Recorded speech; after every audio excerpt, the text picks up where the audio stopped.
Which team will it be? Indianapolis, Kansas City, Minnesota, or Carolina? I'm going to go with Kansas City. They seem to be the strongest team in all three phases, so I'm going to hang my hat on the Chiefs. Carolina and Indianapolis meeting this afternoon. Giants have won the toss. Adam Vinatieri will get things started.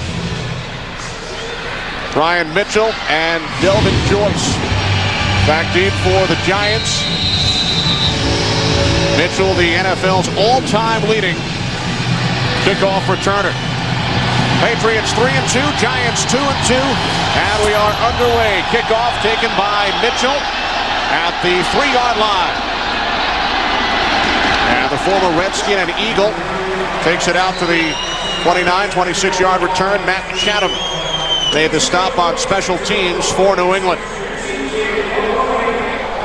Kerry Collins starting his 59th consecutive game at quarterback for the Giants. Giants have beaten the Rams and the Redskins, lost to the Cowboys and the Dolphins. Tiki Barber in the backfield, Jeremy Shockey lined up in the slot. On 1st and 10, pass deflected and intercepted on the first play from scrimmage by Tyrone Poole. Former teammate of Kerry Collins with the Carolina Panthers. His 11th career interception after the pass was deflected at the line by Richard Seymour.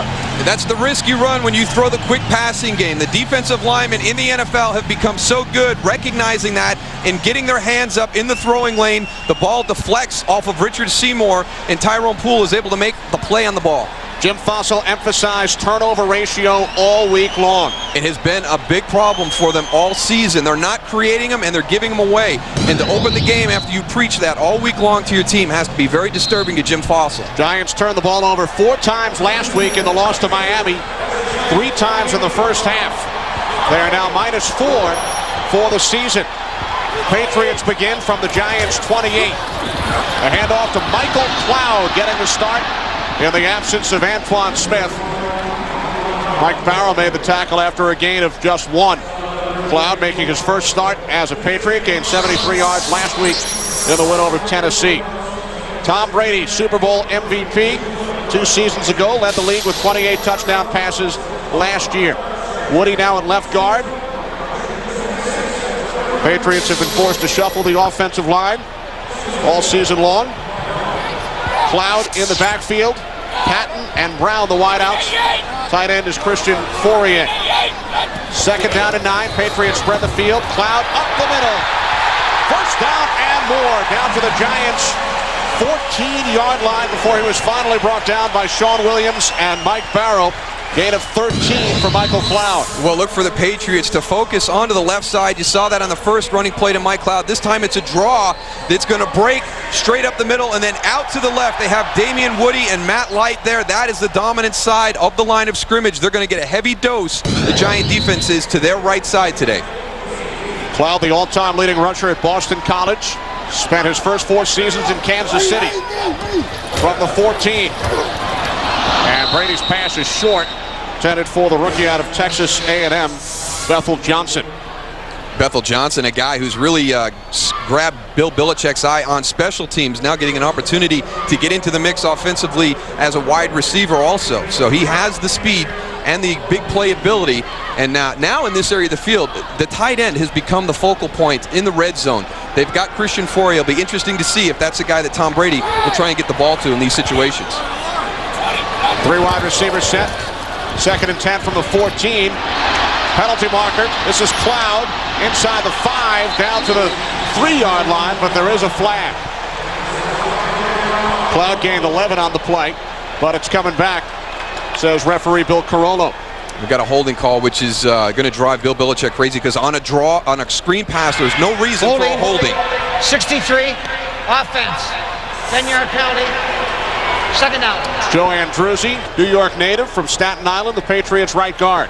You want to invite the rusher up the field, and then you get the opportunity to release and get into the screen. So no reason for Joe Andruzzi to be holding in that situation because you want to entice the defensive line, make them think that they're going to get pressure on the quarterback, and then slip out into the screen. 10-yard penalty, setting the Patriots back at the 24-yard line. Giants won the toss, and on the first play from scrimmage, Kerry Collins intercepted by Tyrone Poole. Brady on 2nd and 20, looking to set up the screen again, incomplete, intended for Cloud. Well, you got to slow him down a little bit. That time, they kind of turned Keith Hamilton free. Mike Cloud had to give him a bump before he released into the screen. That slowed him down without the opportunity to get in any type of a rhythm. And the reason you're seeing the screen passes now, here's Keith Hamilton. You'll watch him as he comes up. He's going to come clean. Mike Cloud is going to be forced to give him a bump before he releases. That throws off the timing of the screen. They're trying to take advantage of this aggressive New York defense. The screen was a big play for the Dolphins last week. 3rd down and 20. Brady out of the shotgun with time. And now he looks for the tight end, Fourier, who could not hold on. And there's a missed opportunity early on for the New England Patriots, and it's penalties in the red zone, and that's what has bothered Bill Belichick. When he looks at the inconsistency of his football team up until this point, a lot of it are things that are within their control, and penalties is one of the big things. Last week, the same situation as Jim Fossil talked to his team about not having penalties, and they started the game with a penalty last week, just as the Giants started the game with a turnover after they were talked about it all week by Jim Fossil. Adam Vinatieri missed 2 field goals last week. Very uncharacteristic. This a 42-yard attempt. And it is wide to the left. Vinatieri, Super Bowl hero 2 years ago, has missed 4 out of his last 5 attempts. Back in Foxborough, Giants turn the ball over. Patriots then miss a 42-yard field goal. Giants get the ball back on their own 32-yard line. Very fortunate for the Giants. I mean, you have all that negative happen to you in the beginning of the game, and that's one of the things that Tiki Barber addressed when he was outspoken this week, and we'll get back to that a little bit more right after this play. Giants have 2 tight ends in the game, Jeremy Shockey and Marcellus Rivers. 1st and 10 from their own 32-yard line. And Collins complete to Amani Toomer.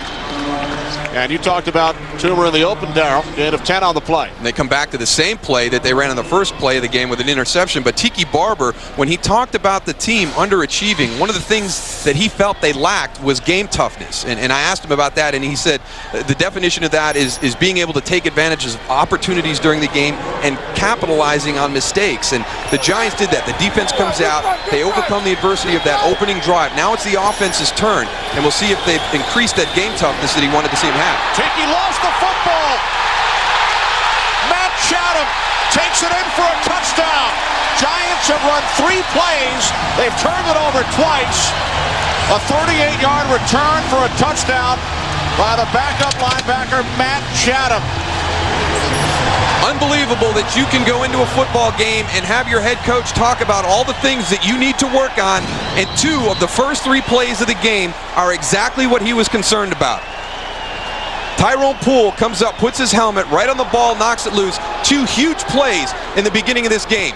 What they wanted to do was set the edge against Tiki. They know he's an outside runner and he likes to bounce. Number 37, after the touchdown, will enforce the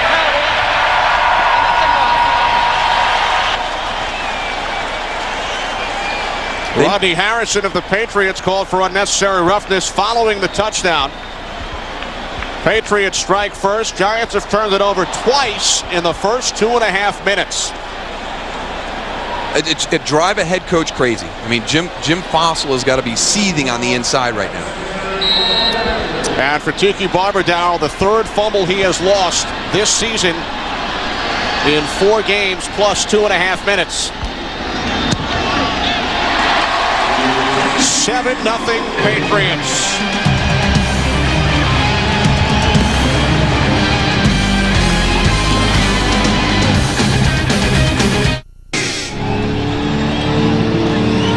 New England Patriots +7 in their 3 wins.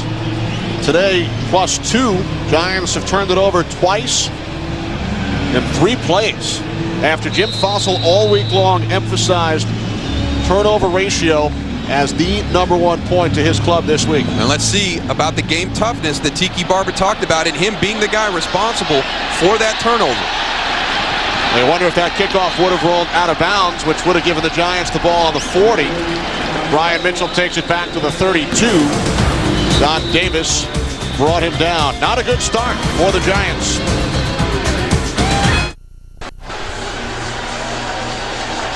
Tiki Barber, 4 fumbles this season. He's lost 3. Darryl, what does it do to a huddle when a team turns the ball over twice so early? Well, the good thing is it's early in the football game. The one cost you a touchdown. Your defense came out and made a stand and didn't allow any points to be scored, but it's in the back of their heads right now. Something they were talked to about all week, and it's raised its head again in the early part of the game. Well, this is the Giants' 4th play from scrimmage, and Collins' pass is caught by Jeremy Shockey for a gain of 6 out to the 38-yard line. Well, after the touchdown on that fumble recovery, you're going to see Bill Belichick taking notes.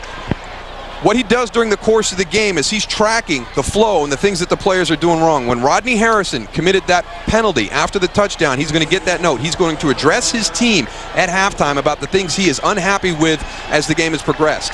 And he took very copious notes last week during the win over Tennessee. Almost had to find another piece of paper for the amount of penalties they had. Penalty markers on 2nd and 4.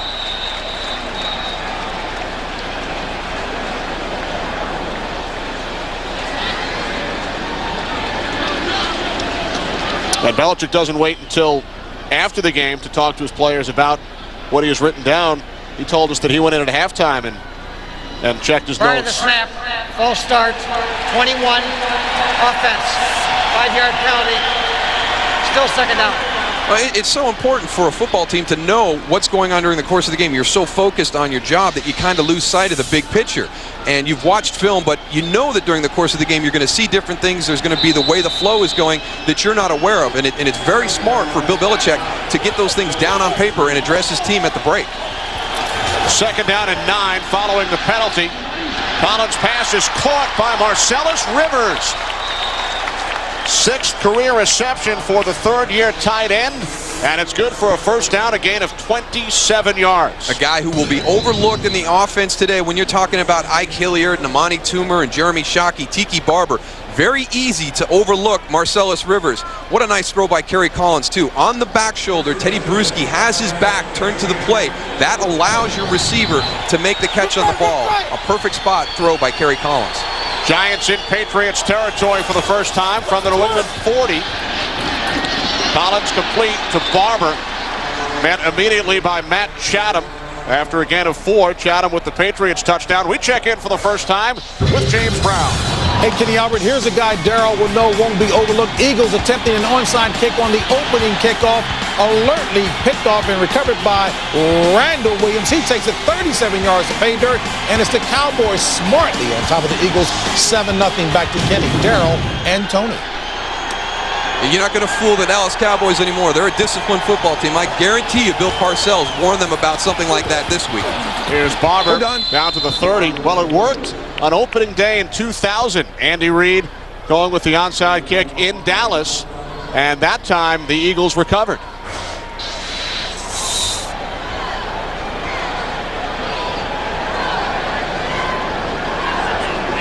This game is off to a very sloppy start with the turnovers and the penalties. Neither team really being able to get in any type of rhythm up until this point. Bill Carollo calling for the change. Bill Belichick in his Patriots rain gear. It doesn't even look like it's water repellent. It looks like it's actually absorbing all the rain that's coming down. Just short. I don't think he's getting a lot of help from that sweat jacket he's got on right there.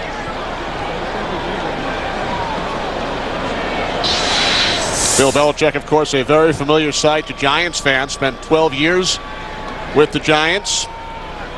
First as special teams coach, then linebackers coach. Took over as defensive coordinator during the Giants championship seasons. They won 2 Super Bowls with Belichick running the defense. He's faced the Giants twice as a head coach with Cleveland, lost both times. The Giants didn't have the weapons they have right now offensively that he faced at that time. Nope. 3rd and inches And Tiki Barber spins, picks up the first down.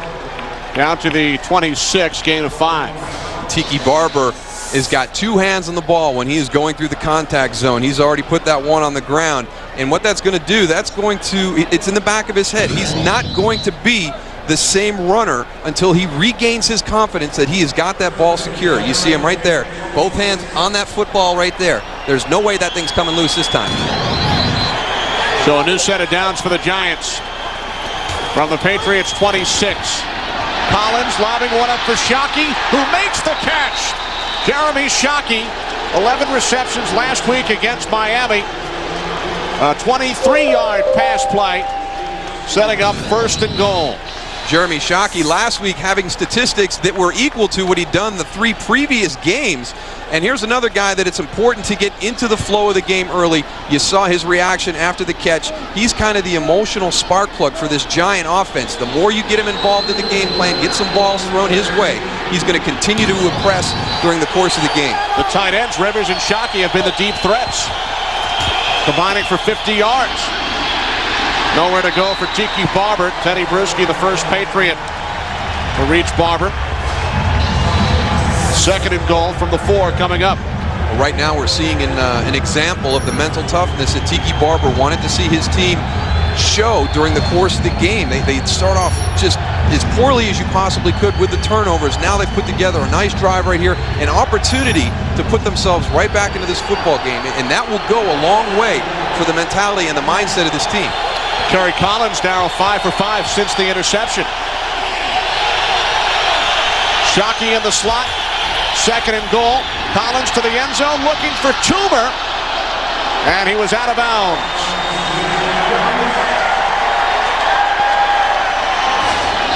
I'm just not a big fan of the fade route down in this part of the football field. It has to be such a perfectly thrown football. I mean, these guys have had an opportunity to have a lot of reps together, Kerry Collins and Amani Toomer. But you're playing against very good corners in this league, and Tyrone Poole plays it as well as you can, forces him to the outside, an area where that ball has to be thrown. Absolutely perfect to be a reception, but more than likely it's going to go out of bounds.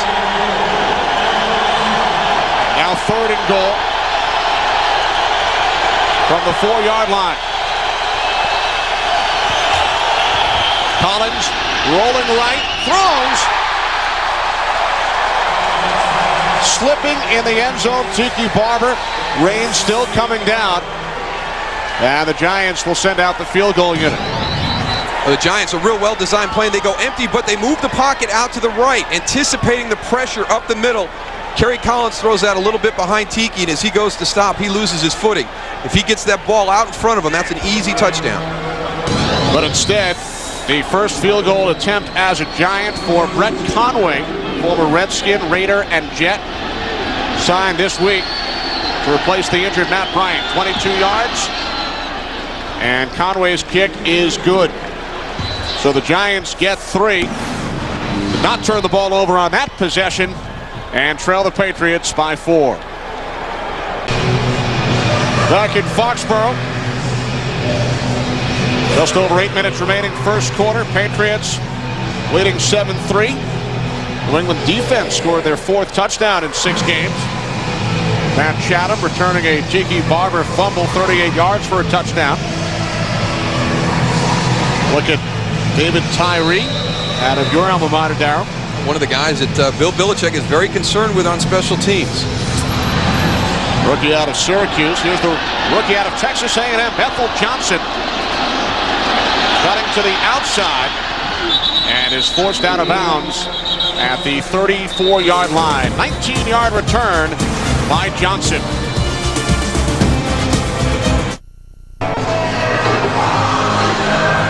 Welcome back. So only on Fox. Patriots start from their own 34-yard line.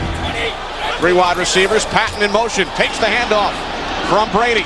And the former Giant David Patton gains 4 out to the 38-yard line as we check in for the first time with Tony Saragusa. Tony? I thought maybe you guys forgot about me down here. It's raining, it's cold, it's an awesome game though, and the weather's getting better. A little slippery out here, as you can see. Tiki Barber slipping in the end zone. He has the right shoes on. I'm not going to be one of those guys that shows you the shoes. Everybody knows what a cleat looks like. But I'll tell you what, who I was really impressed with the Giants' offensive line. They're doing a great job of communicating on the offensive line, pointing out who they have. I think all the confusion about who they have is pretty much in the bag. But back to you guys, and I'll let you know if it's the weather gets any worse down here. All right, Tony, 2nd down and 6. Everybody out for the Patriots. And Brady's pass is dropped by Bethel Johnson. 3rd and 6 coming up. Huge day, Darrell, of course, in the New England area. Just 21 miles from Gillette Stadium, Fenway Park. Game 4 tonight. Yeah, I don't know if there's a better place to be this weekend. We had a great game yesterday. We've got the football game this afternoon, another baseball game tonight. So just a great time to be in this area of the country. Controversy on the field in Game 3 yesterday. Controversy out in the Yankee bullpen. What will happen tonight? 3rd down and 6. Patriots have to get to the 44 for a first down. Brady slips a bit, and then his pass is caught for a first down by Troy Brown. Penalty marker as Brown got out to the 48-yard line. Looks like it's coming back. Troy Brown not very happy about how many times he was throwing the ball over the last couple of weeks. Well, when you have the type of seasons that Troy has had, you're going to get some Pass double interference, coverage. 81, offense. 10-yard penalty, replay 3rd down. Bethel Johnson out here is the guy who gets called for the offensive pass interference. Using a little shove to get some separation. That's a pretty touchy call right there. That'll happen on every snap in the NFL. But yeah, I mean, Troy's just got to adjust to what's going on. This is not an offense that's designed to get the ball to a specific individual. The ball will go where the coverage will dictate it to. The bottom line for Bill Belichick is winning football games, not giving guys statistics. Troy Brown, 18 receptions over the first 5 games. 3rd down and 16. Brady complete. Oh, he dropped it. Looked like Patton made the catch, but then lost the handle. 3rd Patriots drop so far today. And what they're trying to do, they're trying to attack the underneath coverage of the New York Giants. That is the area that they have struggled in during the course of the season. They find themselves last in the NFL defending the pass, but it's not a lot of deep vertical routes down the field. They have missed tackles. They have hit receivers on underneath routes that are crossing, clearing out areas, and that's where the big plays are coming against that Giant pass defense. Ken Walter's first punt of the day. Brian Mitchell moving to his left, and he spins as he fields it out to 25. Brings it back out to the 30. Well, we mentioned the controversy in the Yankee bullpen at Fenway Park yesterday, and for more, we check in with Chris Myers. All right, thanks, Chris. Chris in need of some of Bill Belichick's rain gear. Well, hopefully the players on the Yankees and the Red Sox realize what is at stake, and all this stuff gets behind them as quickly as possible. I think what we've lost sight of is that was a great baseball game last night. There were some incidents that happened during the course of the game, but let's put that to rest. Let's go out and play some more good baseball this evening. Wild scene involving Pedro Martinez, Don Zimmer, Yankees bench coach, Tiki Barber. Up the middle, gains just 1. Roman Pfeiffer in on the tackle. Well, one of the things that's kind of contradictory to what Jim Fossil wanted to do, he wanted to come out and start slow with his offensive line and get them into a rhythm. I think they're beyond that point. They've got a couple of young guys in there with Wayne Lucier and David Deal, but I think that the offensive line is a much better group than even the Giants think. I mean, there's no reason to ease these guys into the game, and you heard Tony talk about it. You know, they're doing a great job adjusting to all these fronts that the Patriots are throwing at them. They've allowed only 6 sacks. Collins to Barber. And Tiki stretches out to the 40, brought down about a yard shy of the marker by Ty Law after a gain of 8. Giants with a lot of shuffling on that offensive line. You mentioned Wayne Lucier, the center, grew up in New Hampshire. There is a vicious rumor out there about Mr. Lucier. Something about a tattoo on his shoulder. The old Patriot logo. Grew up a fan of all of the New England teams, including the Patriots.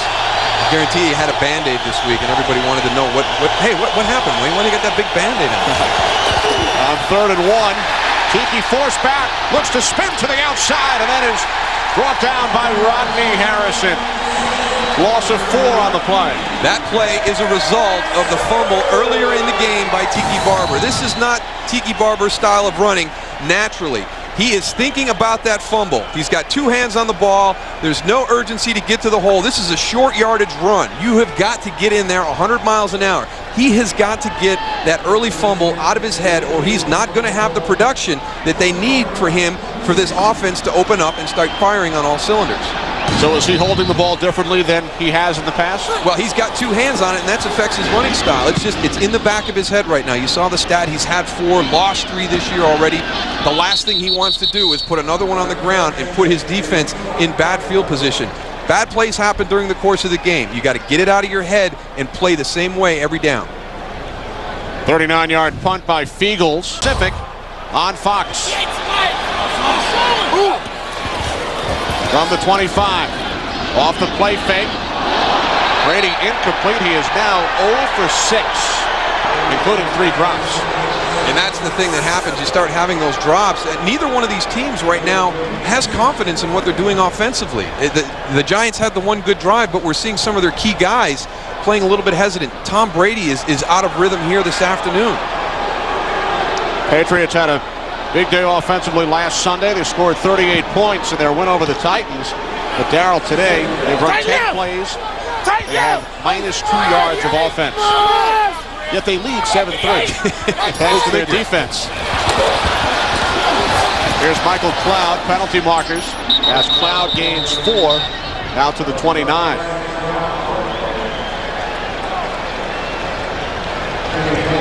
First Giant penalty. Patriots have already been called for 3.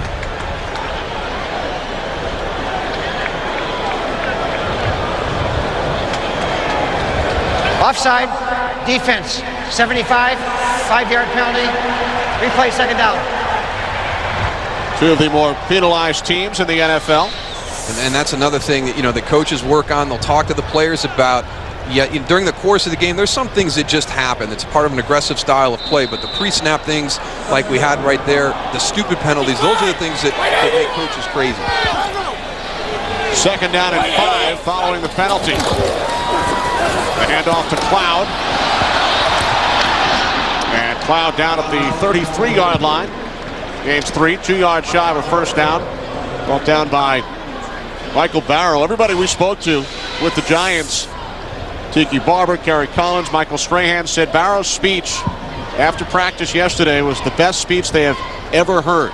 And it applied to everybody. It wasn't just directed at the players. It covered all areas, all the problems that were there for that football team. He addressed, and everybody could look at themselves after he spoke and what can I do more? What can I do better to help this team get to where we're supposed to be? Here's Cloud on 3rd and 2, and he stopped shy of a first down. So the Patriots will punt. We check in once again with James Brown in Los Angeles. All right, Kenny, a run by James Mungro. And earlier, Harrison became the Colts' all-time receiving yards leader, passing Raymond Berry. It's 7-3 Colts over Carolina. Back to Kenny, Darryl, and hey, get Tony a raincoat, fellas. All right, JB and Darryl, Marvin Harrison also out of your alma mater. Yeah, I might have to change my alma mater after the way they played yesterday, though. 51-7 to Virginia Tech. A couple long returns on special teams by the Hokies. Got a fake. And a flag.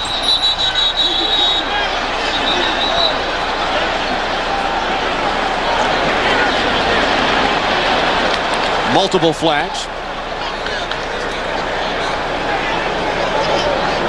Prior to the snap, false start, 66, offense, 5-yard penalty, still 4th down. Penalty called on the long snapper, Lonnie Paxton of Snow Angel fame in the playoffs 2 years ago.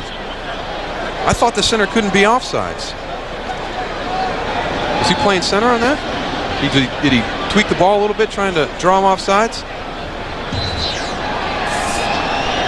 He must have been trying to lure the defense by popping his head up quick or flinching the football. Wait. I don't know why you'd want to do that on the fake, though. Now Walter back at his own 15-yard line.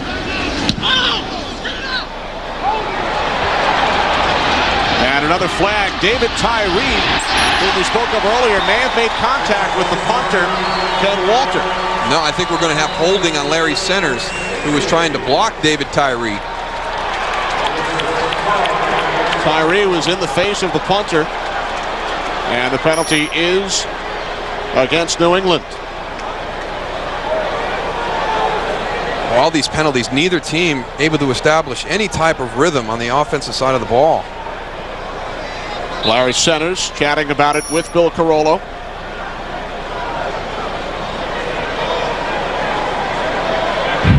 Holding, 31, offense, prior to the kick, 10-yard penalty, replay 4th down. So the Patriots will try for a 3rd time.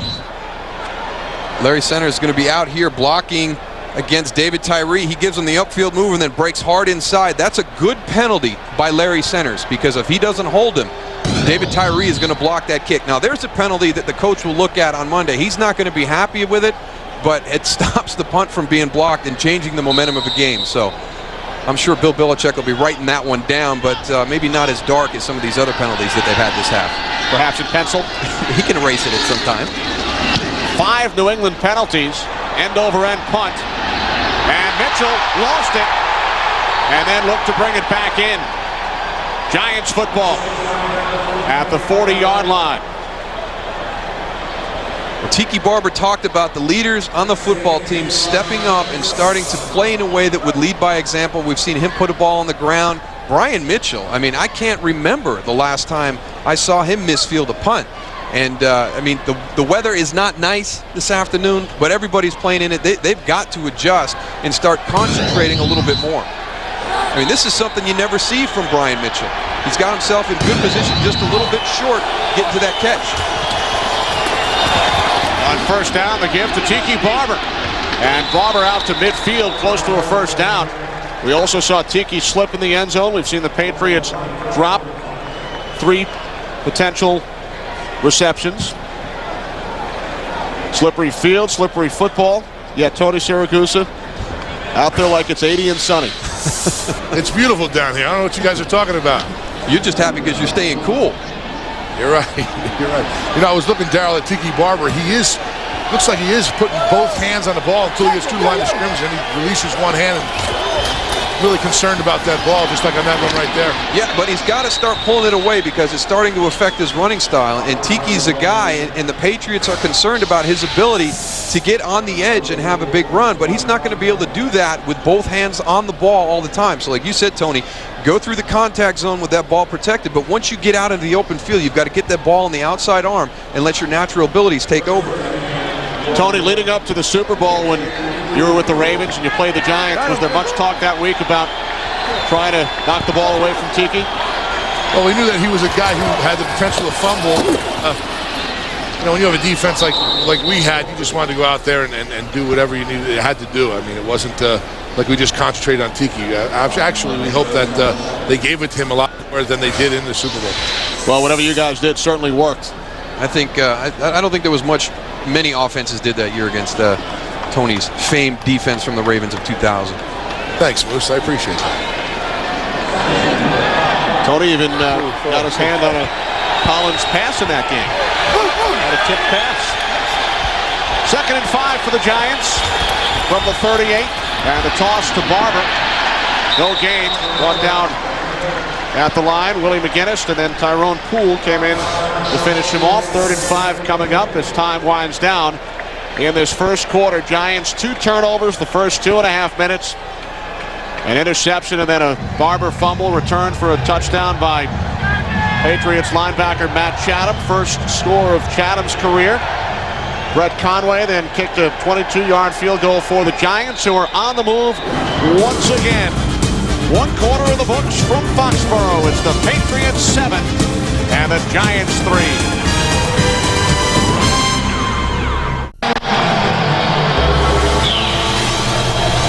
Back in Foxborough, week 6 in the NFL. Patriots leading the Giants 7-3. Kenny Albert with Darryl Johnston and Tony Siragusa. Tom Brady 0 for 6 in the first quarter. Patriots only 22 yards of offense, yet they lead thanks to a pair of Giants turnovers. First 2.5 minutes, Giants offense now facing a 3rd down and 5. They have to get to the New England 33 for a first down.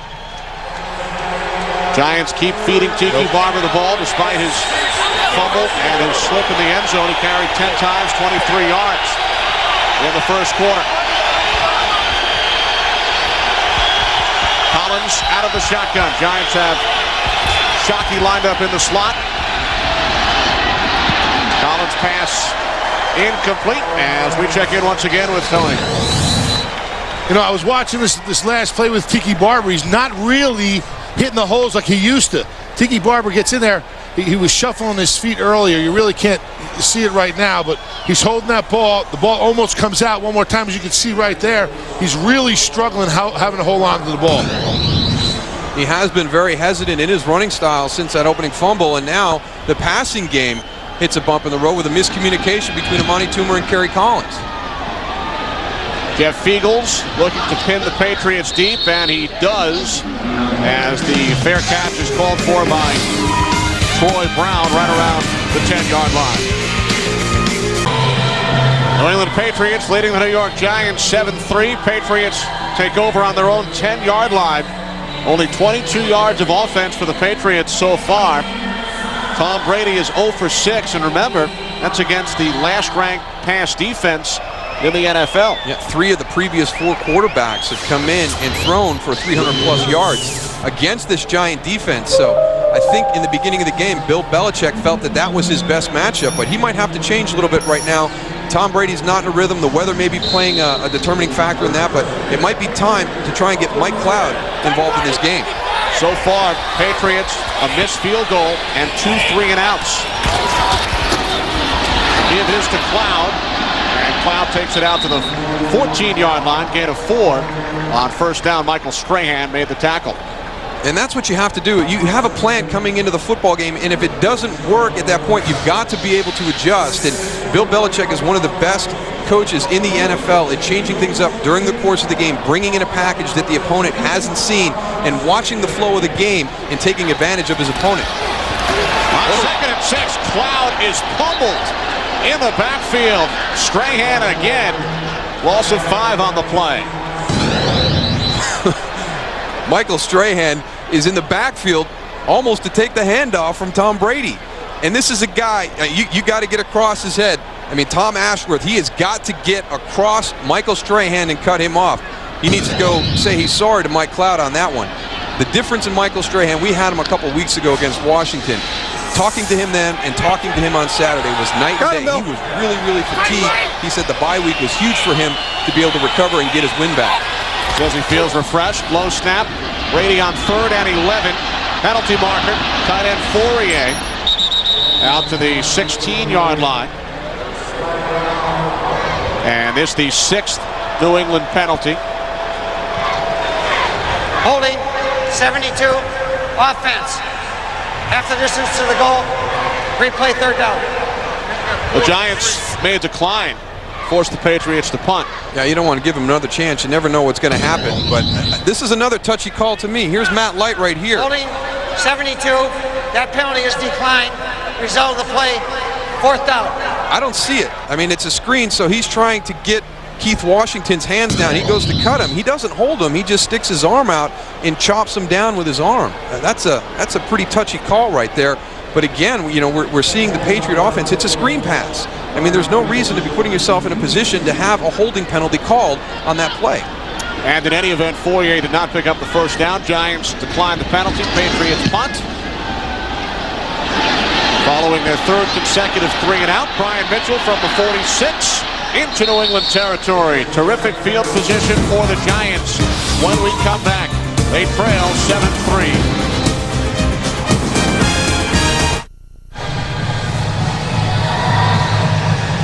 Back in Foxborough, Patriots leading the Giants 7-3. Good series for Michael Strahan. Just good to see him smiling. Last time we saw him, he was just worn out. Missed most of the preseason. Not practice much. Collins with loads of time, and the pass is caught by Barber. Takes it down to the 41-yard line for a gain of 8. Well, Darryl, Jim Fossil emphasized all week long in the newspapers. We talked to him yesterday. Turnovers, turnovers, turnovers. They turned it over twice in the first 3 minutes. But they've stayed in the game, and they've shown that game toughness that Tiki Barber questioned about this football team up until this point during the season. So they're doing a good job right now. This game is in the balance, waiting for somebody to take control. That's the next step for the New York Giants. Barber runs into the pile on 2nd and 2. And Tiki Barber told us the Giants had that game toughness back in 2000 when Jim Fossil made his guarantee. They went on a long winning streak and reached the Super Bowl. It seems like the Giants are a team that has to have adversity at some point, where it comes down to a critical juncture in the season for them to realize how important it is to start playing well. They've got too much talent right now. I mean, they need to learn how to become a front-running team. 3rd down and 2 from the 41. Intended for Ike Hilliard, penalty marker. Rodney Harrison on the coverage. It's against New England.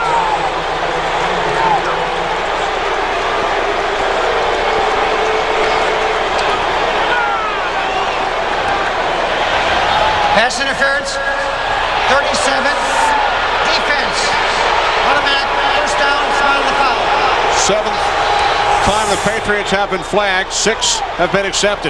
Well, that's a tough matchup for Rodney Harrison right there. He's a big physical safety. He'll struggle a little bit in coverage at times. Ike Hilliard, that's a matchup that the Giants have to go back to. They've got to figure out what they did in that set to create the matchup with Ike Hilliard one-on-one with Rodney Harrison. Hilliard, the Giants' leading receiver, does not have a catch yet today. Collins again with time. Pass was low and it hit the ground before Barber made the catch. Kerry Collins looks uncomfortable in the pocket now. I mean, there's no reason for him to have rushed that ball. His offensive line is doing a great job of giving him protection. They're recognizing the different exotic fronts that the Patriots will run. They're going to block it big on big. They're going to pick out 2 guys. They're going to get their 5 on the 5 rushers that they expect to come and let the backs adjust. They're doing a good job with that now. He's got plenty of time to stand in that pocket and throw. Now 2nd and 10. Shockey shifting. And the give to Barber. Cuts to the outside. And is out of bounds at the 23-yard line. About 2 yards shy of the marker. Hey, Goose, Darryl talked about Collins looking a bit nervous in the pocket. When you studied tape on Collins, you played against him. What were some of the keys as far as trying to get his feet to moving all over the place? Well, I'll tell you what, Darryl's absolutely right. There was no reason for him to be off balance when he threw that ball. That ball should have been a perfect ball. He had time to set his feet. His offensive line is doing a great job. As a matter of fact, the defensive line of the Patriots is really, they're not moving around as much as they did earlier because they know they're not confusing the Giants' offensive line anymore. Collins looking on 3rd and 2. Incomplete, another flag. Intended for the tight end Marcellus Rivers. And this time it's holding Giants. We're seeing a lot of the guys slip out on the football field today, and I think what Tony's saying, that advantage goes to the offensive line. The defensive line can't get that big first step that they need to have to beat somebody off the ball in their pass rush. Holding, 62, offense, 10-yard penalty, replay 3rd down. Field very muddy, not only due to the rain, but there was a soccer game here late yesterday afternoon. Getting a little bit of double duty, but the offensive line of the Giants is that was not a good call either. I mean, right now the officials have got to stop, put the flags in your pocket, let these guys play the game. Some of these calls are too touch. Let these guys play the game. 3rd and 12, Giants have to get to the 22 for a first down. Collins slipped a bit. And then takes off, looking for the marker. He's going backwards. Taken down back at the 29 by Dan Klecko. 7 yards shy. And the Giants send out the field goal unit after Collins was tackled at the 29-yard line. All right, when you play against the Patriots, the one thing that everybody's worried about is that pressure package. But in that situation, the Patriots only rush forward. They drop everybody back in coverage.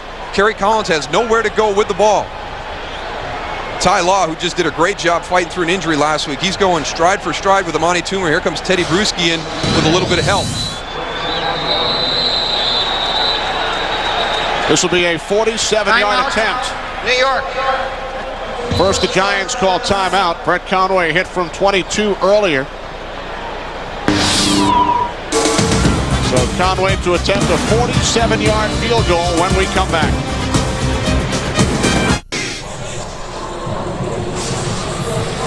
A couple plays ago, we had Wayne Lucier on the holding call. He's going to be your center right here. You take a look at it. I mean, he does everything right. He's got a little bit of jersey, but he's inside the framework, and he lets it go right there. The holding didn't prevent Roman Pfeiffer from getting to the quarterback. I'd like to see the officials keep the flags in the pockets and let these guys start playing, get into some type of rhythm in this game. It's a 47-yard attempt. And Conway's kick is wide to the right. No good from 47. Conway signed this week to replace the injured Matt Bryant, out 3 to 4 weeks with a strained hamstring. Hopefully they're going to have a game at Fenway tonight. Rain clearing up a bit. Still about 5.5 hours till first pitch. It's beautiful down here, guys. Thanks, Goose. Brady looking for Bethel Johnson, and Tom is now 1 for 8 on the day. The big thing there is you send a message up until that point in their passing game. Everything was short underneath the coverages. You've got to soften up that defense, and the way you do that is when you get that one-on-one matchup on the outside, take a shot down the field. And Tom Brady talked about knowing the situation on the outside. When was a good time to take a shot? And right there, that's one of those ones he has to do to send a message to the defense. Now 2nd and 10, 3 wide receivers set from the 37-yard line. Here's Cloud. We should remind the viewers, Patriots are without not only starting running back Antoine Smith, but their 3rd wide receiver, Deion Branch, is out today. Backup tight end, Daniel Graham. So 3 key players at skill positions on the Patriots offense are not in uniform. And everybody has talked about the defensive side of the ball up into this point, but neither side is immune from this injury bug that's going around this team. And they've done a great job up until this point of overcoming those injuries. Now the backups are starting to gain confidence because they're on the field so much. Look at offensive coordinator Charlie Weiss, who has also been forced to shuffle the line. This is the first time Patriots have the same 5 starting at the same positions in consecutive games. Brady on 3rd and 7. Pass incomplete, intended for Larry Centers. Honey Jones on the coverage. 4th drop by the Patriots today. And that's a big problem for Tom Brady, because here's a guy looking for anything to try and build momentum, and when your guys are out there dropping the footballs, it just, you're out of sync. Now they're not making the plays when the opportunities are there. And they have got to find out something to do, because we're not talking about shots down the field all day. They have dropped passes underneath. He has missed receivers underneath. And for the 4th consecutive possession, Darrell, Patriots go 3 and out. Well, that ball just stopped in the air. Does take a bit of a New England bounce and is down at the 29 as we check in once again with JB. Hey, Kenny, and here's a Philadelphia bounce, if you will. Take a look, capitalizing on a 9-play, 55-yard drive. Brian Westbrook, 3rd straight game with a rushing touchdown, all tied in Dallas. And the Buccaneers capitalized on a 16-play, 85-yard drive. Play action, Brad Johnson and Todd Yoder. Bucks on top of the Skins, 7-3 that late in the second. Back to Kenny, Darrell, and Tony. Interesting to see how Tampa Bay responds to that defeat on Monday night, where I know I wasn't the only one around the country that turned off that game when it became 31-14 in the 4th quarter. I'll admit it. I missed it. How about you, Goose? I was watching. One of the few. Out to the 39-yard line, the tight end Marcellus Rivers for a Giants 1st down. Rivers came into the game with 5 career receptions. 3 of the 5 were touchdowns, but he's become a bigger part of the Giants offense today as Asante Shanko, 3rd-round pick, is in the doghouse. Yeah, he is now out of the doghouse and into the huddle, but he was tossed from practice, and Jim Fossil said that Marcellus Rivers was going to get more opportunities today, and he's making the most of them. Rivers with a 27-yard reception earlier. Collins on first down, and there's Shanko. Met immediately by Ty Law, gain of 3. That's the first career reception for Asante Shanko. He slips out into the flat, a little bit late getting out, so he ends up all the way over to the sideline. And I tell you, that's the worst thing when you're turning your back, waiting on that short pass play to come. You know that the corner is coming up with a beeline on you. So in the doghouse, he's still throwing the football, his first career reception. Rookie out of Morgan State. 2nd and 7 from the 42. The give to Tiki Barber. And Tiki takes it out to the 45-yard line, brought down by Roman Pfeiffer. Stopped about 4 yards shy of the marker. The New York Giants finding themselves in a lot of third medium situation now. This is the area where you're going to get some kind of exotic look from Bill Belichick and the Patriot defense. A 1st and 2nd down, they'll kind of play things normal. But when you get to that 3rd down package, this is where that special blitz of the week is going to come from. They're going to put some different personnel groups in and challenge your protection screen. Look at defensive coordinator Romeo Cornell. 3rd down and 4. Giants have to get to midfield. And they do. Looked like it was going to be intercepted. And then Ike Hilliard makes the catch for a gain of 9. And a Giants first down. Oh, unbelievable. This is what the Giants had happen to them last week. Asante Samuel plays it perfect. Makes a nice break on the ball. Just can't finish the play. And again, Kerry Collins has got the time. You can see the unusual look from the defensive front. But again, Wayne Lucier is doing a good job of directing his linemen to their responsibility of protection. Giants move the chains on Hilliard's first catch. And Tiki Barber takes it down to the 41-yard line. Gain of 4. Teddy Bruschi on the stop. Giants on the move here in the 2nd quarter. They trail the Patriots 7-3. Mentioned the Giants DBs. They dropped 2 potential interceptions last week against the Dolphins. In each instance on the next play, Miami kicked the field goal. And Asante Samuel in the same position right there to end the drive by the New York Giants and lets one slip through his hands. Play action on 2nd and 6. Pass complete to Marcellus Rivers. And he's close to another Giants first down, gain of 5.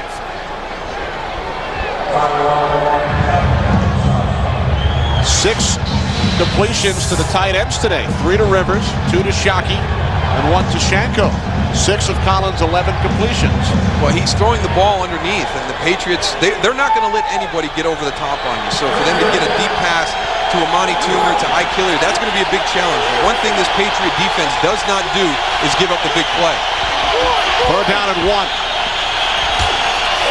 Tiki Barber picks up the first down inside the Patriots' 35-yard line. So the Giants, after starting the game 1 for 5 on 3rd down attempts, have been successful on their last 2 on this drive. And it looks as though Tiki Barber now is starting to get back into that rhythm that he would have liked to have started the game with. Tony mentioned about him being hesitant, not hitting the hole at full speed and downhill. And that's what you have to do in a 3rd and 1 situation. That was one of his better runs since that early fumble. From the Patriots' 34-yard line. Play action. Collins with time. And Shockey stopped around the 20-yard line. Tiki Barber now limping off, replaced by Delvin Joyce. Tiki Barber actually got hurt in protection right there. He's going to come out and put a hit on Bobby Hamilton right here. You see him go down and do the chop. He came off limping. If anything, you would have thought he would have hurt his shoulder on that one. That's a good job of blocking by Tiki Barber on the end of the line of scrimmage on a big defensive end. So Delvin Joyce replaced Barber for a couple of plays last week, and that caused some controversy during the week between Jim Fossil and the media. Joyce takes the handoff. Short gain down to the 33-yard line. Giants went on a 17-play drive last week. Tiki was taken out after the 14th play. The next 2 plays were not designed for him anyway. But Fossil received some heat in the media for resting Barber during such a key part of that game? Well, he's talked about what they've done in the past with Tiki, and he likes to have him fresh in the fourth quarter. He wants to have him fresh in December. But, you know, when he's your featured back, he needs to be on the field when that game is in the balance. And have your offense start generating some points, you can get Tiki Barber on the bench late in the games. 3rd down and 9. Giants have to get to the 25 for a first down. And they do. Terrific catch by Amani Toomer at the 23. Gain of 11 for Amani Toomer, only his 2nd catch today. Amani Toomer goes up and makes a nice catch, but you'll see the timing of the offense. Out of the shotgun, he sets his feet. The break by Amani Toomer, he goes up tall, makes a nice catch. But again, it's the group up front, because you're going to see so many different looks on the nickel package. They get to him late, but with the different things that they've seen up until this point in the football game, I can't say enough about how that young offensive line is handling the pressure. Tiki Barber back in. Barber looked to cut it outside after he ran into the pile. Gains just 1. Down to the 22, and for the 2nd consecutive play, Kerry Collins has lost his right cleat. On that play, they had Marcellus Rivers as the lead blocker for Tiki Barber. They've got Jim Finn on the sideline, and I've never been a big fan of bringing a tight end in and putting him in the fullback spot and having him lead block. Just as when I played fullback, I didn't like going up on the line of scrimmage and be asked to block like a tight end. It's such a different style. There's so much more technique involved in the block at the line of scrimmage, and when you're coming out of the backfield, it's really just a mentality. On occasion, we see a defensive player, as the Patriots did last week with Dan Klecko. Klecko, the lead blocker for New England last week on 2 one-yard touchdown runs. People don't understand how difficult it is to play the fullback position. I think they can just throw anybody in there. Can't they? No. I actually think Dan Klecko is a fullback who has become a defensive lineman. I mean, he did a great job in the goal line last week. At 275, 280 pounds, I mean, he's going to get under anybody's pads, and he's bringing a whole bunch to the party down there on the goal line. They must have found out he was an athlete and moved him right to defensive line. Yeah, hey, Goose, I was waiting for that. I wondered it took you that long to get in. Goose, we've seen the fridge. Warren Sapp, did you ever play fullback? No, but I lobbied a lot for it. I begged him every day to put me on short yardage. Brian Billick wouldn't do it? That's the team's first charge. Have to be very short with you in the backfield.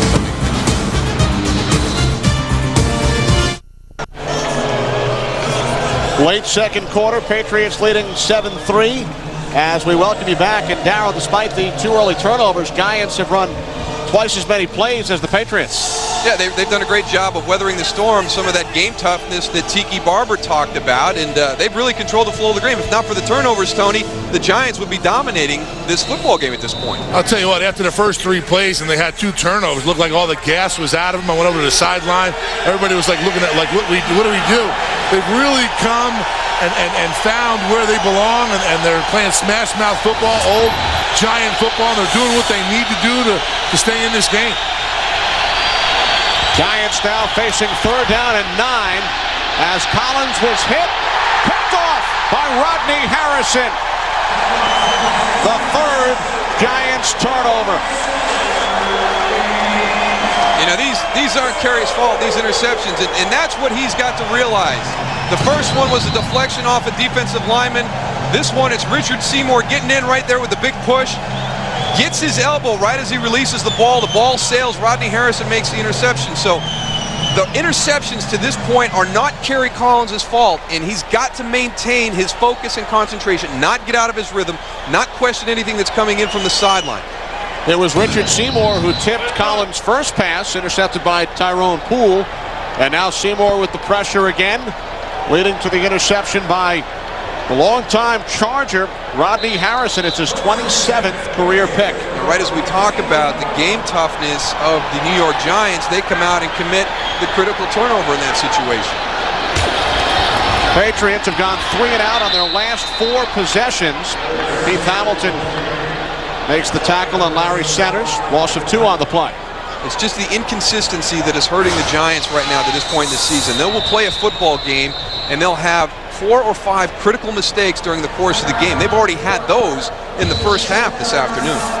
Now the Patriots, Darryl, have exactly 1 first down the entire first half. It was on a 13-yard run by Mike Cloud. Well, I can tell you, they're going to go into the locker room at the end of this half, and there's not going to be a lot of relaxed guys in that locker room, because Bill Belichick knows how fortunate he is to be leading this football game right now. They have not played well offensively, if not for some big plays by Richard Seymour and Tyrone Poole. This is a totally different football game at this time. And Darryl coming up on our Visa Halftime Report. JB, Terry, Howie, and Jimmy with scores and highlights from around the National Football League on Week 6, plus the new and improved Fox Sports ticker. And if you look at the ticker, you will learn that Tom Brady is only 1 of 8 for 7 yards in this afternoon's game for the Patriots. Second down and 12. Brown in motion.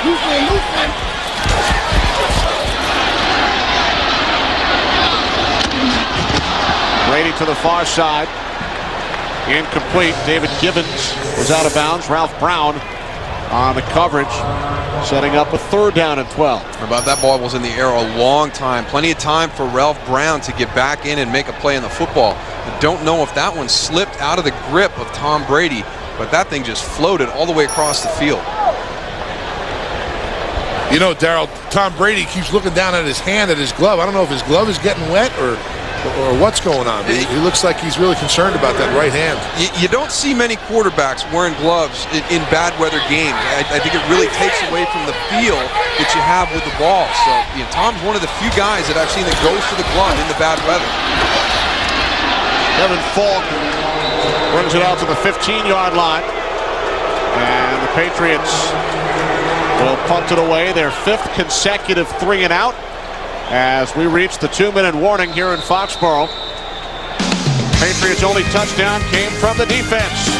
Still 7-3 New England. Patriots getting set to punt. Well, he's worth $80 million in oil. At least that's what we've told these beautiful European women. Will it matter when they find out he's an $11,000 a year cowboy? Monday, October 20th. Don't miss the premiere of The Next Joe Millionaire. An international affair right here on Fox. When you signed your first deal, were you an $11,000 a year cowboy? No, fortunately the salaries have gone up since then. A little more than that. Brian Mitchell. Short return, only a 2-yard return, as Mitchell brings it out to the 44. Larry Izzo with the tackle on special teams. Coming up at halftime, the Visa Halftime Report with JB, Terry, Howie, and Jimmy. Scores and highlights, and the new and improved Fox Sports ticker.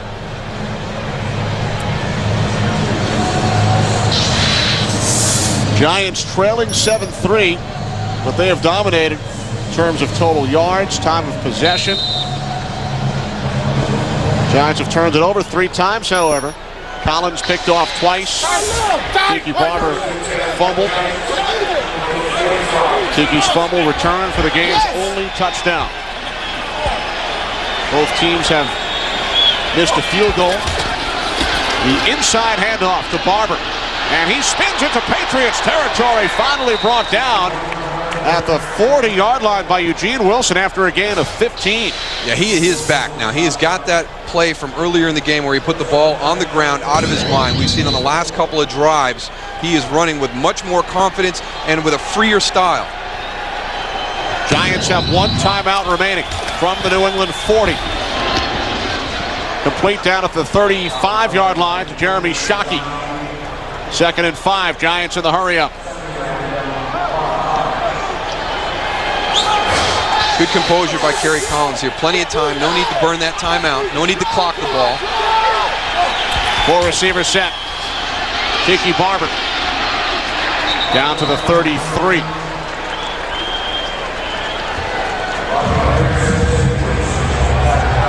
Down to 50 seconds. 45 seconds. Hilliard and Toomer split to the right. Collins goes left to Shockey. Picks up a first down. 30 seconds. See Kerry Collins signaling for the clock now. They'll get the clock stopped on this play. But that's what a veteran quarterback brings to you. There's no sense of panic. They started this drive with 1:40 left. A lot of people are probably sitting at home wondering, why aren't they calling a timeout? Why are they clocking it? How come they'll not get to the line of scrimmage faster? But to have that veteran guy in there that knows how to run this phase of the game, they've got plenty of time. 23 seconds is a ton of time to run some plays. Shockey limping back into the huddle. He missed practice the other day with a sore right foot.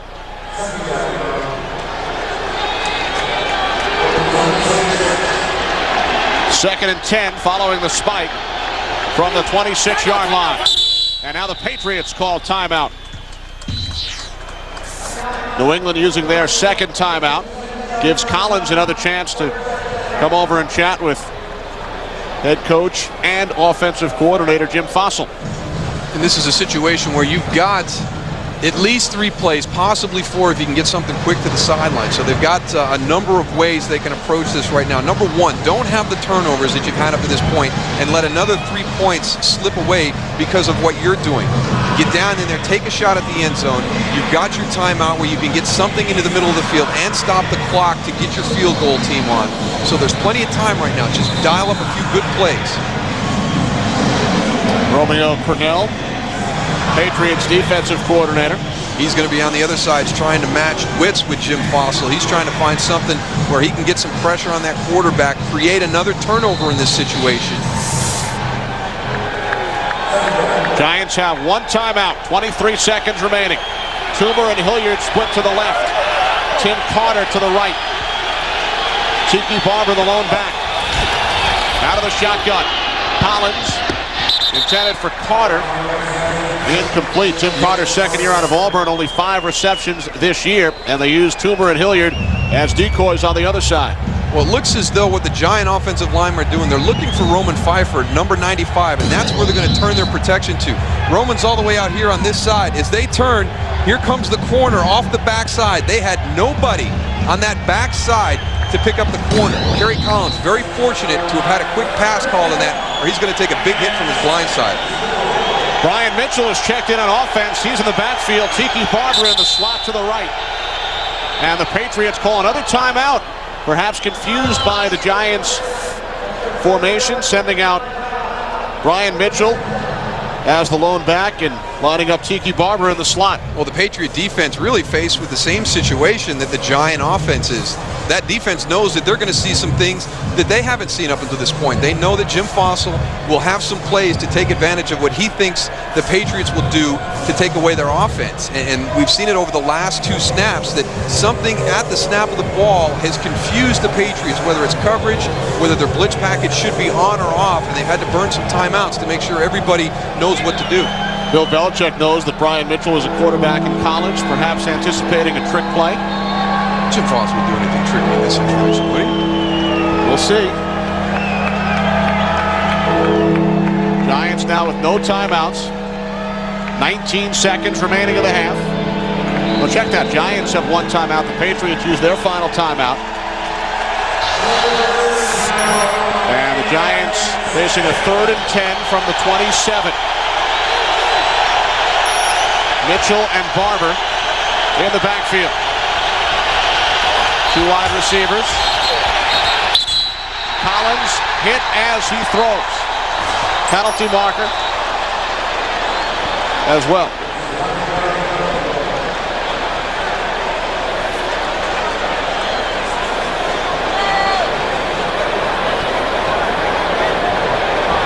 Prior to the snap, false start, 77, offense, 5-yard penalty, replay 3rd down.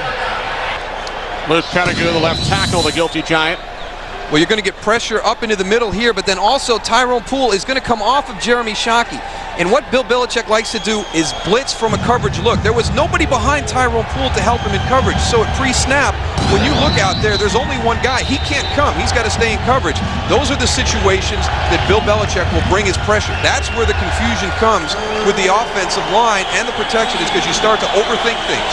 That penalty could be detrimental as far as a field goal is concerned, pushing the Giants back 5 yards. Collins on 3rd down, looking for Hilliard, and it's broken up at the last instant by Asante Samuel. What a nice play by Asante Samuel, because the underthrown long ball is the most difficult play to cover as a defensive back, because you've got your back turned to the ball, the wide receiver is looking back, he knows when to make the adjustment, and as soon as Ike Hilliard turns to make the play, watch Asante Samuel's eyes, he's looking at him, as soon as he turns back with him, and he gets his hand in there to deflect the ball away. Now, Brett Conway missed from 47 earlier. This is a 49-yard attempt with the wind. His career long is a 55-yard field goal. Conway from 49, short and to the right. Ball looked like it was a little bit waterlogged. So Matt Bryant pulled a hamstring towards the end of the first half. Last week, Giants signed Conway, and he's gone 1 for 3.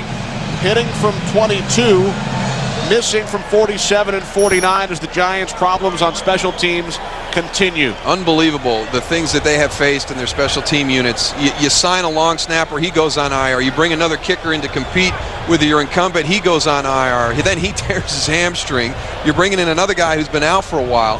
I mean, what else can go wrong? And that situation has left at least 6 points off the board for the Giants.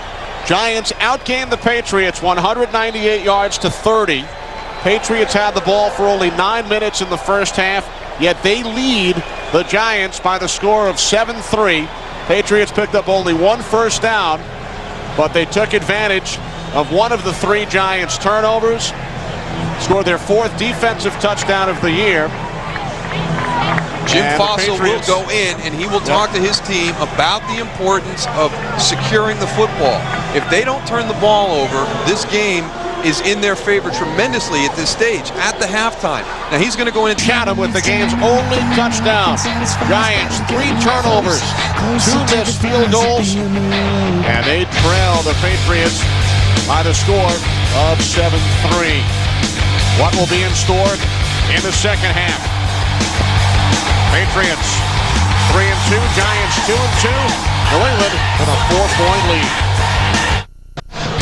What will be in store in the second half? Patriots 3-2, Giants 2-2. New England with a 4-point lead. Back in rainy Foxborough as we get set for the second half. Will there be baseball tonight, Darryl? Well, they're -1 ground screw, guys, so I don't know if they're going to be able to get it ready. Game 4 scheduled tonight at Fenway Park, 21 miles from Gillette Stadium. Check out the first half numbers. That's amazing. I mean, that is dominance. You know, Howie mentioned it at halftime. 200 yards to 30, 1 first down, but the 3 turnovers. They just kill you. It's the one stat that you can look at every week, and when you look at the turnover ratio or who won the turnover battle during the course of that game, it really cancels out some other productive things. Those ones in the first half generated by the New England Patriots. Richard Seymour with 2 deflections and Tyrone Poole, a big hit on the football. Tiki Barber puts it on the ground. Matt Chatham takes it back for the touchdown. There was the one where Richard Seymour got an arm on Kerry Collins just as he released the ball. Seymour involved in 2 of the 3. Poole involved in 2 of the 3 Giants turnovers. Brett Conway missed a pair of field goals in his Giants debut from 47 and 49 yards out. Did hit from 22. And Conway will kick off as we begin this second half.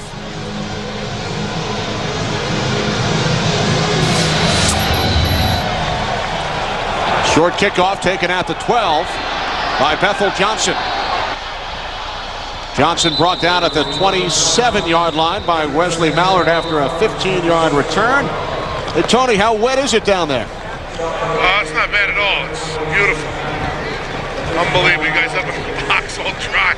Nice up there, huh? Well, they got umbrellas. They got raincoats. Yeah, all right. No, the problem was I had a raincoat on and one of the fans called me soft. So I had to take the raincoat off.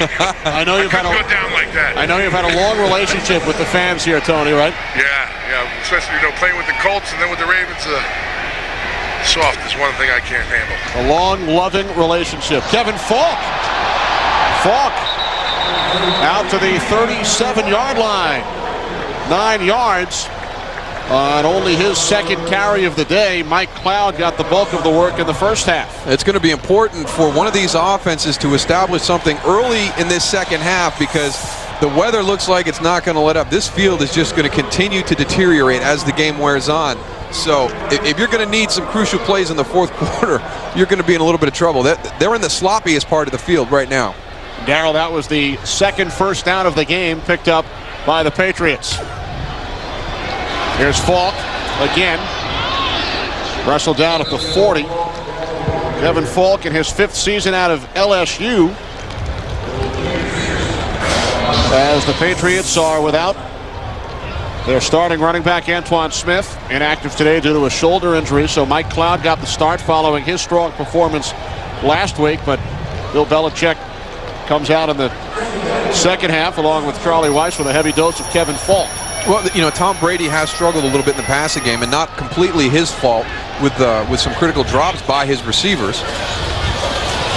Brady with only his second completion of the game. Added to the former Giant David Patton for a gain of 9. Patriots already have more first downs now in the second half than they had in the first. Well, David Patton does a great job on his release to get some separation. That allows Tom Brady a huge hole to get that ball fitted into him. He made that play on his release against Will Peterson at the line of scrimmage. Giants signed David Patton out of the Arena League 6 years ago. Developed into a starter for New England. Well, 2 first downs on this drive so far for the Pats from the 49. Penalty marker, Will Allen took down the intended receiver, David Givens.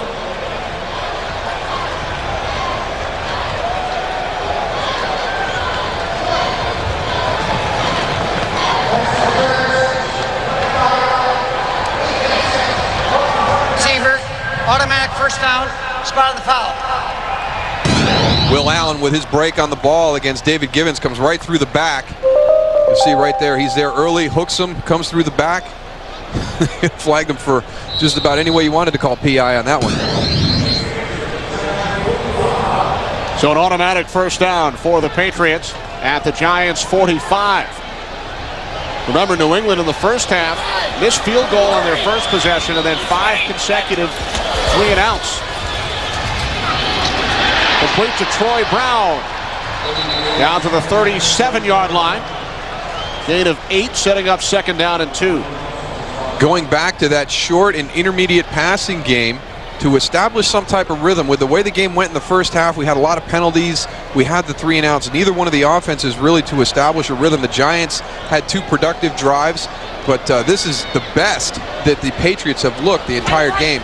Would love to have known what Bill Belichick said to them at halftime. Patriots 30 yards of offense in the first half, already 30 on this drive. On second and 2, the give to Falk. First down and more.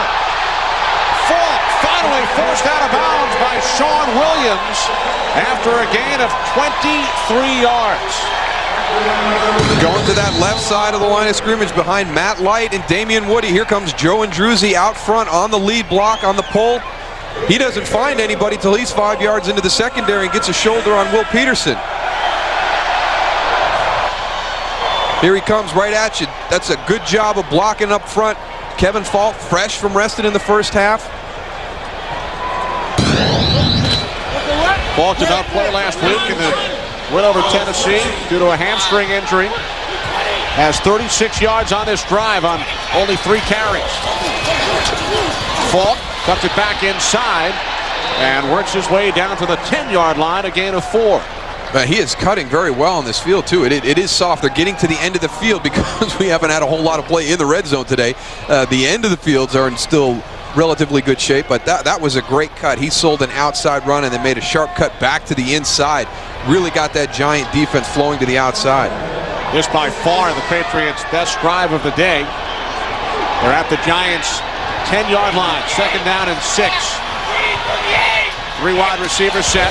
Falk the lone back. And the give to Kevin Falk. This time nothing. Cornelius Griffin wrestled him down. Third down and 6 upcoming.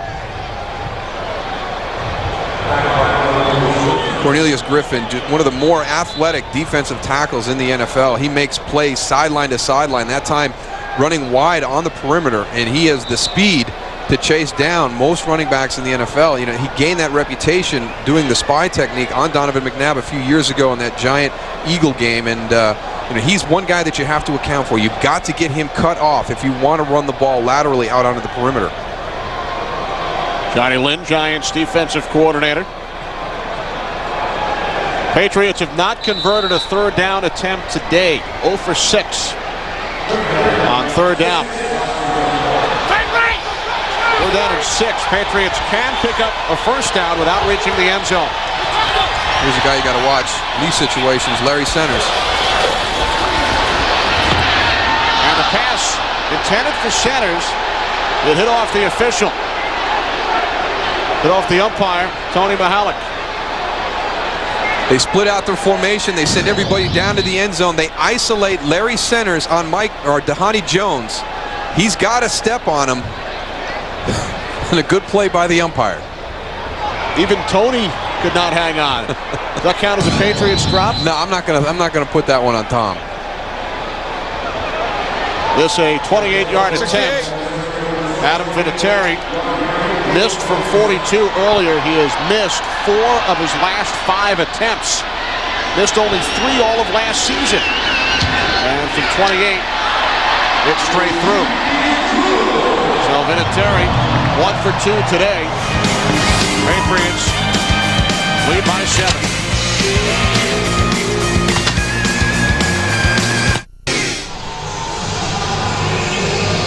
Patriots owner Robert Kraft, his team leading by a touchdown early in this third quarter from Foxborough.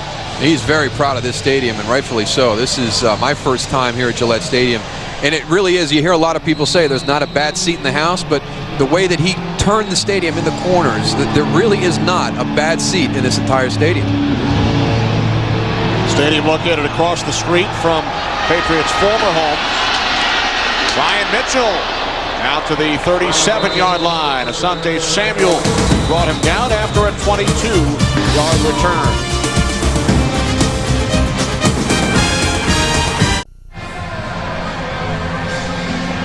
A look at the unique design here at Gillette Stadium. Got the open end zones with the arch bridge going across. They've got open concourses too, where if you're out grabbing a snack, and then it wouldn't be New England without a lighthouse at some point in the stadium. 2001 Super Bowl champs. Giants start from the 38. Tiki Barber looks to turn the corner. And he is out of bounds at the 42 after a gain of 4. As we check in with James Brown in Los Angeles. Hey, Kenny, trailing 13 to Kenny, Darrell, and Tony. Panthers looking to make it 5-0 under their head coach, the Giants' former defensive coordinator, John Fox, who was on control staff when the Giants went to the Super Bowl after the 2000 season. Pass complete to the fullback. They've gotten the fullback into the act, Darrell. Jim Finn. We're wondering why they were putting all those tight ends in the backfield in the first half. Look how clean his jersey is. You can tell he's just been itching to get out on the field. And a gain of 11. Kerry Collins can't find anybody downfield who's open, but again, it's the protection of the offensive line. He has the time to stand there, just checks it down to Jim Finn, gets lost by everybody else, makes some positive yards after the catch. And makes Darrell Johnston proud up here in the broadcast booth. First and 10, New England 47. Off the play fake, Collins slips and then throws low. Intended for Barber. Seen that a couple of times today. By the way, the Giants, who have had terrific starting field position all day long, on their last 3 drives, Darrell, they have gotten to within Patriots territory. They have been inside the New England 32-yard line on their last 3 possessions. But the result, 2 missed field goals and an interception. Missed opportunities. And the Giants, if you look at every football game they've played this year, they have had one bad half in every single game. And we'll see if that holds true today. They normally come out and play a very good half after that or proceeding. Barber bottled up, setting up third down and long. Giants in their last 2 games have not scored in the third or fourth quarters. They did score in overtime against Washington 2 games ago, but if you look at the third and fourth quarters of their last 2 games, they have been shut out. No, they have the poor half of the last 2 games has been the second one. They had a commanding lead against the Redskins, came out, did not score any points in the second half that day. No points against the Dolphins last week. And here's an area where the advantage has now shifted. We see New England calling another timeout in this situation. So the New York Giants, everybody expected them to be confused by the Patriot defense, but up until this point, it's been the other way around.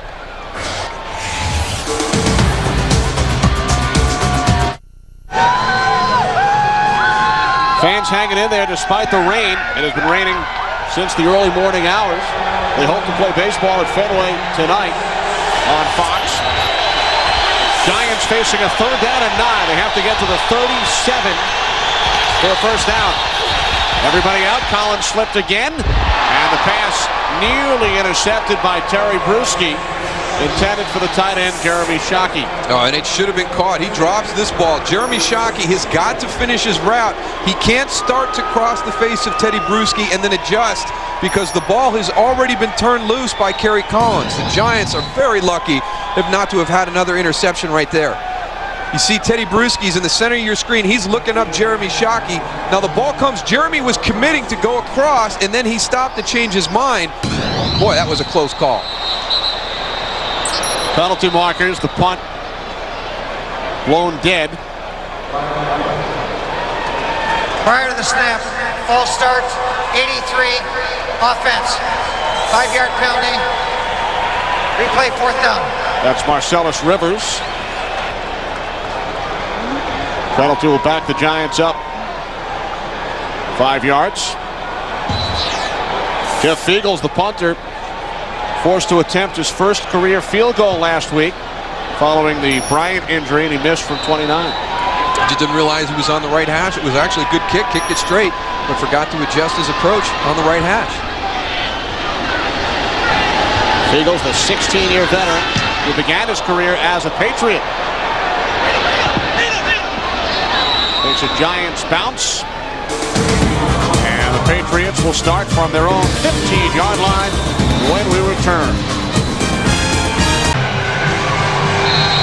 Yes, Darrell, it is October. I'll tell you, that is one thing that I miss living in Texas. In Texas, they go from green to brown to on the ground. Halloween, of course, coming up. I know you're looking forward to that. Here's Kevin Falk out to the 19-yard line, gain of 4. As we check in once again with JB. Hey, Kenny, Brad Johnson was successful in the first half going to the left. Why not go to the right with the same play? Play action boot, hooking up with Todd Yoder. 2nd touchdown of the day for him. First of his career with 2 touchdowns. Bucks up by 1. And the Cowboys culminated 10-play, 80-yard drive with that Troy Hambrick 1-yard run. Dallas on top by 10. Kenny, Darrell, and Tony. How about those Cowboys, Darrell? Brady. Down he goes. Michael Strahan has now sacked 50 different quarterbacks in his NFL career. And he is one guy that you don't want to let get untracked. He just splits between 2 defenders. That play never a chance to develop because of the rush of Michael Strahan. They're trying to turn him. They turn him loose too quick on the screen. It's such a fine line. There's so much timing that goes into running a screenplay between the quarterback and the running back and selling it. Also between the offensive linemen. Not overselling the protection, but slowing the defender down enough so that he doesn't get to the quarterback before he's ready. Play clock winding down, and Brady is forced to call timeout. 2nd timeout the Patriots have used early in this 3rd quarter. Hopefully that will not be something that comes back to bite them at the end of this football game. Sitting at 10-3, those are some pretty valuable timeouts at this stage of the game to burn this early. So Brady over to the sidelines. Getting back to your former club, the Dallas Cowboys. You still live in Dallas. Bill Parcells coached both of these clubs to a Super Bowl. Won 2 Super Bowls with the Giants. Brought the Patriots to the Super Bowl where they lost to Green Bay. They are staring at a potential 4-1 record should they hang on and defeat the Philadelphia Eagles today. This was a great test for the Dallas Cowboys because in Andy Reid's tenure as head coach of the Philadelphia Eagles, they have dominated the Dallas Cowboys. So this was going to be kind of a benchmark game to see what influence Bill Parcells has had on the team. and leading 17-7. I mean, that speaks volumes. Even if they were to have lost a close game, it would be a huge lift for this team. But they have bought into everything he has said and taught them, and they're playing some very, very good football right now. Third down and 16 following the sack, following the timeout. Patriots have to get to the 25 for a first down. Brady firing to the near side. And David Gibbons did in fact stay in bounds and picks up the first down. Patriots needed 16, they gained 20. Amazing. Johnny Lynn's got to be going crazy right now. The fact that his defense just allowed a conversion of 3rd and 15 with the offense backed up. I mean, they're going to get great field position.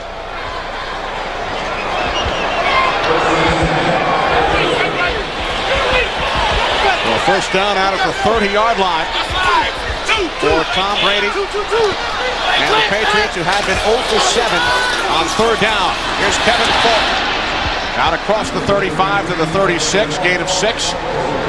Omar Stoutmire came up to make the tackle.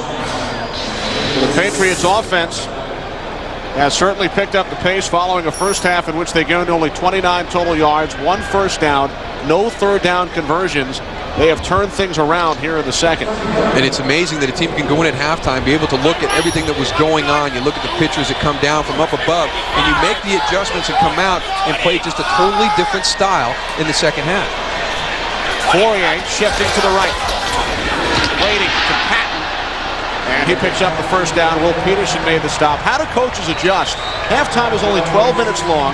You figure it takes a minute and a half to go in, a minute and a half to come out. So they basically have 9 minutes to make the adjustments. Well, a lot of the work is being done on the sideline beforehand. The coordinators will get down from the booth a little bit early, start working on things, and then it's just a matter of getting it to the team. But the big thing in the first half is New England was just really killing themselves. It was a lot of the things that they were doing, and that has been the frustrating part for Bill Belichick. He looks at the inconsistency, and a lot of it were things that were in the players' control, and that's what was happening in the first half. From the 42, the handoff to the wide receiver, Troy Brown. Second time we've seen the Patriot wideout take the handoff today, and Brown gains 3. Dan Copen, the Patriots rookie center out of Boston College, slow to get back to his feet. And that's the one thing you can't have. They have finally established some continuity in the offensive line with the same starting 5 playing 2 weeks consecutively. So that's another group on this team that has really been hit hard by the injury bug. Copen remains in. Second down and 8. Patriots from their own 43-yard line.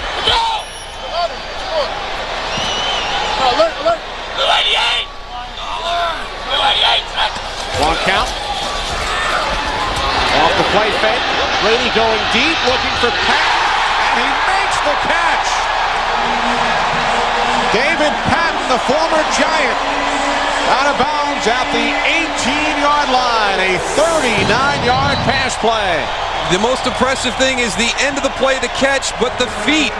He establishes possession. He is working right on the sideline. Will Peterson does a good job of pushing him to the side to shorten the amount of room he's got. The top half of his body is out of bounds as he's setting his feet.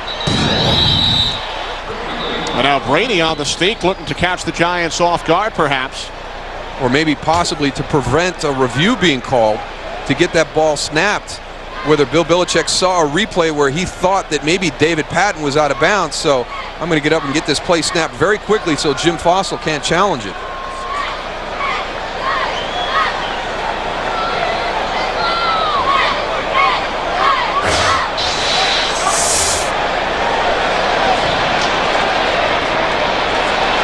Bill Carollo went over for a chat with Jim Fossil. New York tried to challenge the ruling on the field from the prior play. However, the ball was snapped before the buzz. The play that stands is ruled first down. Well, very smart play by the Patriots. Getting off the snap quickly while the Giants coaches were looking at replays upstairs, and then the Patriots ran the next play. Very smart. Let's go back and see if we can see if it was a, there's 1 foot. There's 2 feet. That's a catch either way, so Jim Fossil would not have missed out. Did Patton have possession in your mind? It's a mute point now. I'm not walking out on that limb. I thought he did. I did too. That's a great concentration, great job with the feet, because this whole upper body is out of bounds.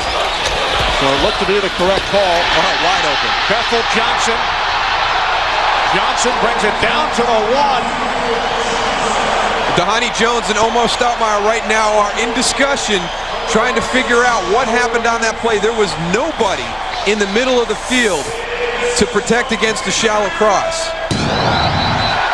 You take a look at Bethel Johnson when he catches this ball. Nobody is around him. He comes into the middle of the field, and there's not a giant defender within 10 yards of him. Patriots, 140 yards of offense in the second half. Only 30 in the first. Klecko in at fullback. And with Klecko leading the way, Mike Cloud into the end zone for the touchdown.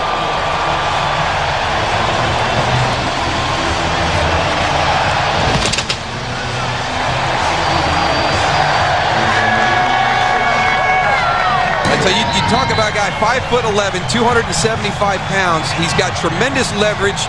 He's got nobody to block, really. That's just a great job by the front. Look at the surge. I mean, Mike Cloud is 3 yards into the end zone when he lands on the ground. Dan Klecko led the way on 2 touchdown runs last Sunday against Tennessee. And he does it again here in the third quarter as the Patriots drive 85 yards in 10 plays. They started on their own 15-yard line. Vinatieri adds the extra point, and the Patriots in control. They allowed a 3rd and 15 conversion early in that drive to keep the Patriots on the field.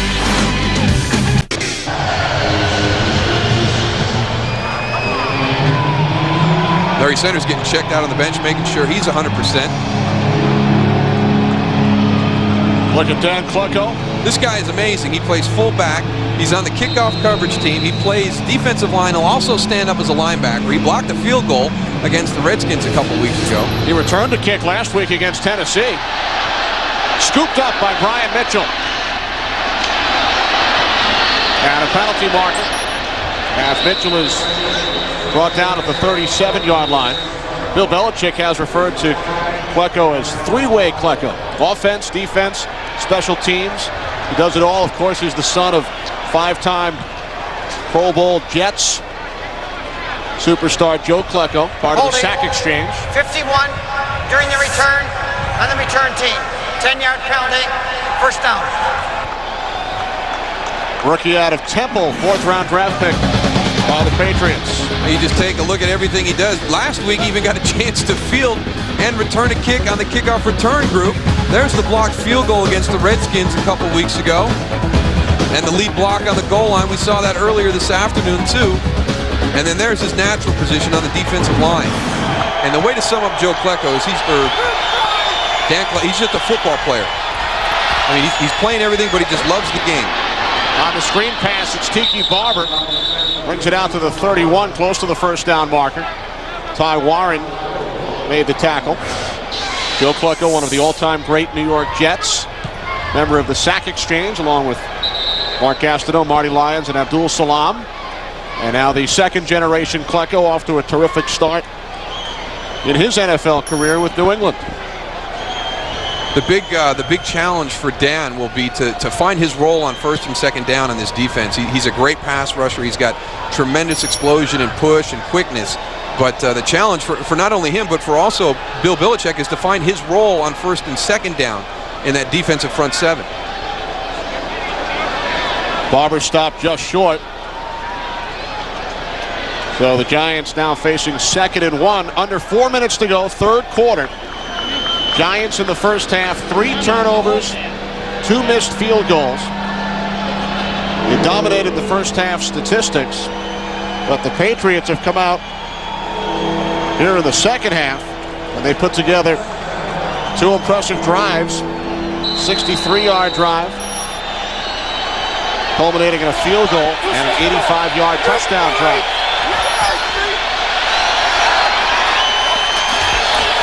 Second and 1. First down and more for Tiki. Out to the 34. Tony, what have you seen so far here in the third? You know, you guys are talking about Klecko. I'll tell you what, that guy, he's my idol right now, getting to play both offense, defense, moving around a lot. I'll tell you what, when he goes up against offensive linemen, especially when he's in here, I see him against the Giants, he has such a low center of gravity that they don't think that he can bull rush him. He gets right under their pads and he gets a lot of penetration in the middle, and that's what you need to get from a guy who plays over the center and over the guards. And that's what Bill Belichick wants against Kerry Collins. He wants pressure up the middle so he can't step up and throw. Pass complete to Amani Toomer. Tackled by Asante Samuel. And Toomer close to another Giants first down. It always seems as though the Giants have to wait until they're in a situation during the course of the game where their backs are totally against the wall before they regain their focus and start playing to their potential. And here it's 17-3 with just a little over 2.5 minutes to go in the third quarter. They're at that spot. I mean, this is a huge game for them at the early part of this season. Schedule does not get any easier. Face the Eagles next week. Shockey into New England territory, gain of 9 as we send it west one more time to James Brown. All right, Kennedy, take a look at Donovan McNabb, and here he is at his best when he's being pressured, flushed out of the pocket, still dangerous, as you know. Hooks up at Deuce Staley. Watch the effort by Deuce Staley along the right sideline. 52 yards to pay dirt for that score. Excellent efforts by McNabb and Staley. 17-14 Dallas lead. Back to Kenny Darrell. Get Tony a raincoat. All right, JB. Tiki Barber picks up the first down. We mentioned the Giants' upcoming schedule. Starting with this game today, this starts a stretch that will see the Giants play 5 out of 7 on the road. And during that stretch, Patriots today will take on the Eagles twice and Tampa Bay during that 7-game stretch. And that's why I thought there needed to be a bigger sense of urgency when they started out 2-2, because 3 of those 4 games were at home. At some point, you've got to balance that schedule. You've got to be able to win at home if you're going to be successful in the NFL. Giants have gone 1-2 at home so far. This is only their second road game. Ty Law is out. His ankle's been bothering him, and he's on the sidelines. Another first down. Inside the 30, Ike Hilliard. It came in as the Giants' leading receiver off to the best start of his career, and Hilliard gains 15. Well, Ike Hilliard does a great job of finding the soft spot in the zone, and in the first half, I think a lot of the plays they had called were man-to-man routes, expecting a lot of pressure. They seem to have adjusted that. You see the spot right there between the 2 linebackers. Ike Hilliard goes in, shuts it down in that little soft spot in the zone.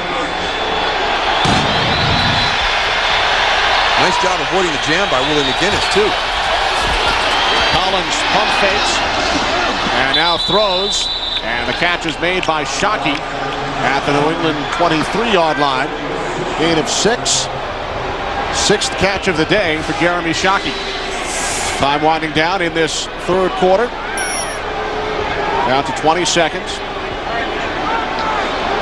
Patriots led 7-3 at the half. They've scored 10 here in the third quarter. 28-yard Adam Vinatieri field goal and a Mike Cloud 1-yard touchdown run to go up by 14. Final play of the third quarter. Collins over the top to Shockey down at the 18-yard line. But check that, it's Finn, the fullback. And Jim Finn picks up another Giants first down. Giants on the move. 1 quarter remaining. It's a 17-3 lead for the Patriots. 3 quarters in the books. Patriots have extended their lead over the Giants. I have a Cowboy up here in the booth with me. That saying has really caught fire.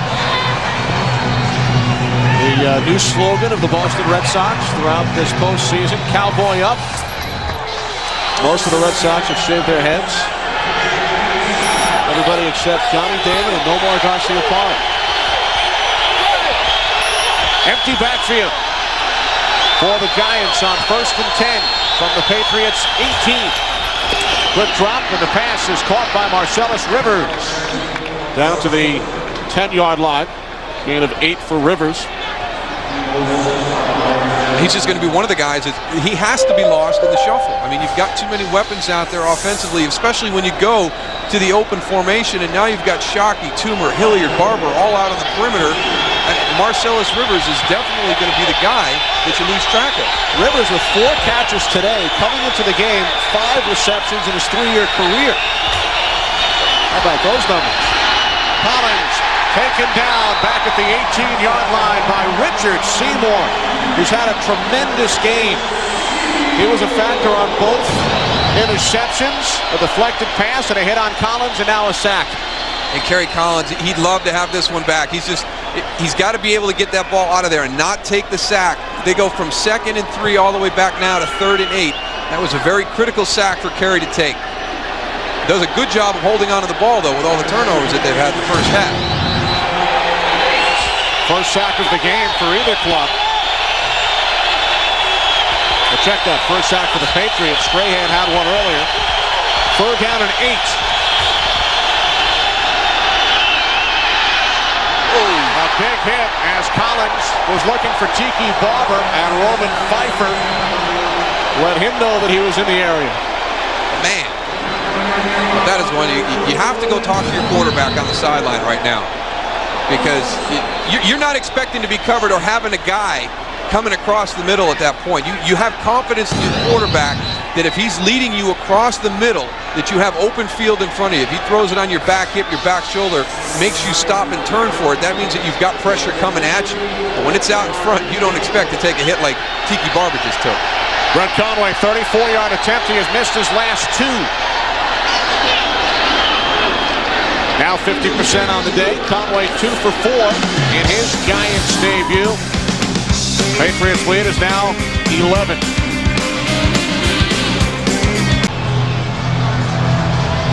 We are back in Foxborough. 17-6 lead now for the Patriots over the Giants, following Conway's second field goal of the afternoon. Giants in danger of dropping to 2 and 3 with a loss today. And again against the Eagles coming up next week. Conway keeps it on the ground, picked up at the 21 by Patrick Pass. And the Patriots backup fullback brings it all the way out to the 42. There is a flag as well. Flag on the play following the 21-yard return by Pass.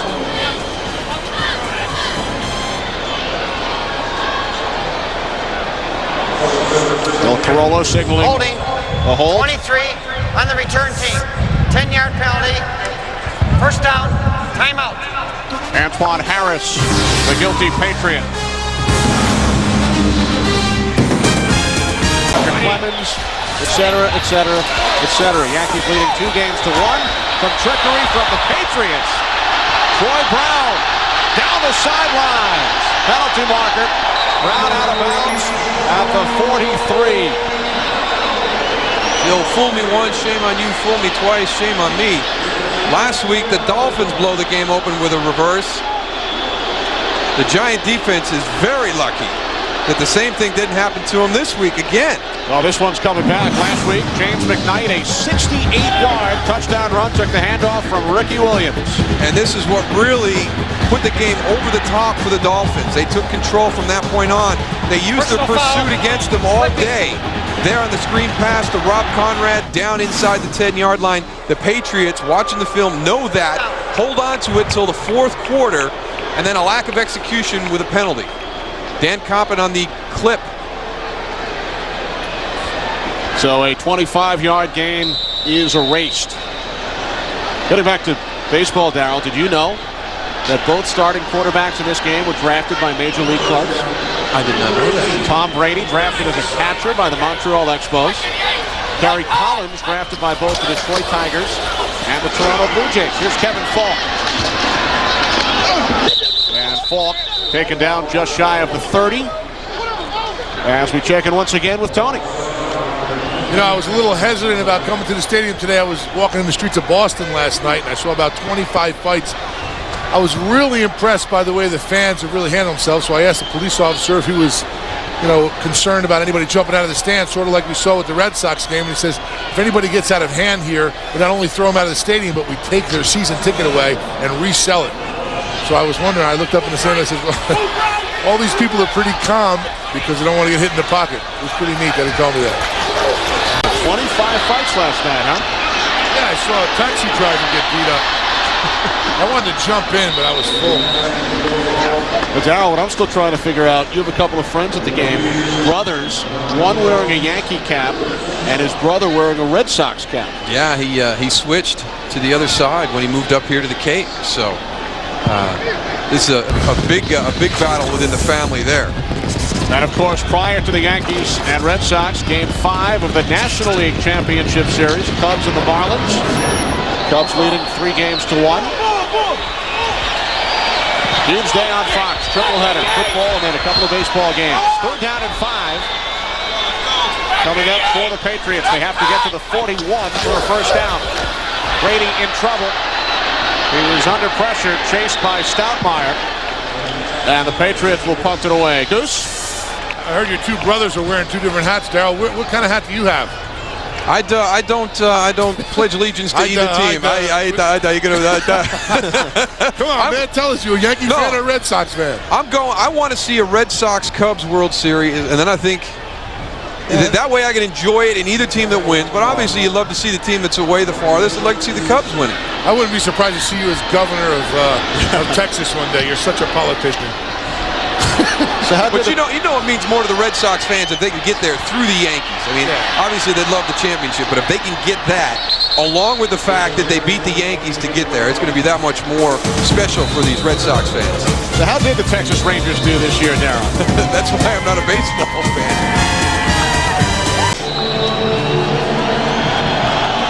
Back in Foxborough, Kenny Albert, Darryl Johnston, Tony Saragusa, and our entire crew, a cast of thousands here in Foxborough, bringing you the Giants and the Patriots. Giants starting from their own 28.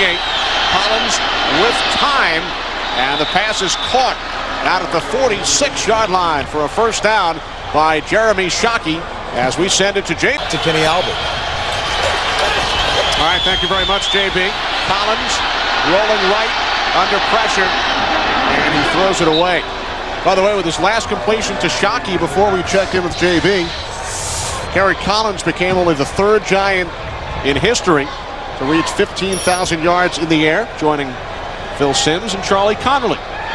Kerry Collins, in his 5th season with the Giants, up over 15,000 yards. And that's one of the things that Tiki Barber talked about. The window of opportunity for this team is getting close to starting to slide the other direction.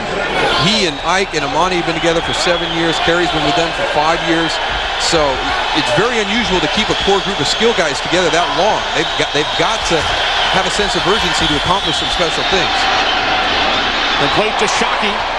And close to another first down. And then on the defensive side, veterans such as Strahan and Barrow, you don't know how many more years those guys are going to play. No. And the addition, Jeremy Shockey, he's the new guy in the mix. And boy, does he take a big hit here at the end of this catch. Antoine Harris comes in and just gets him right in the back. Really bends him up. Watch him come in from the right side of your screen, right there down around the hip area. Shockey with 8 receptions for 80 yards in today's game. Caught 11 last week against the Miami Dolphins. 74 catches last year to break Mark Bavaro's team record for a tight end.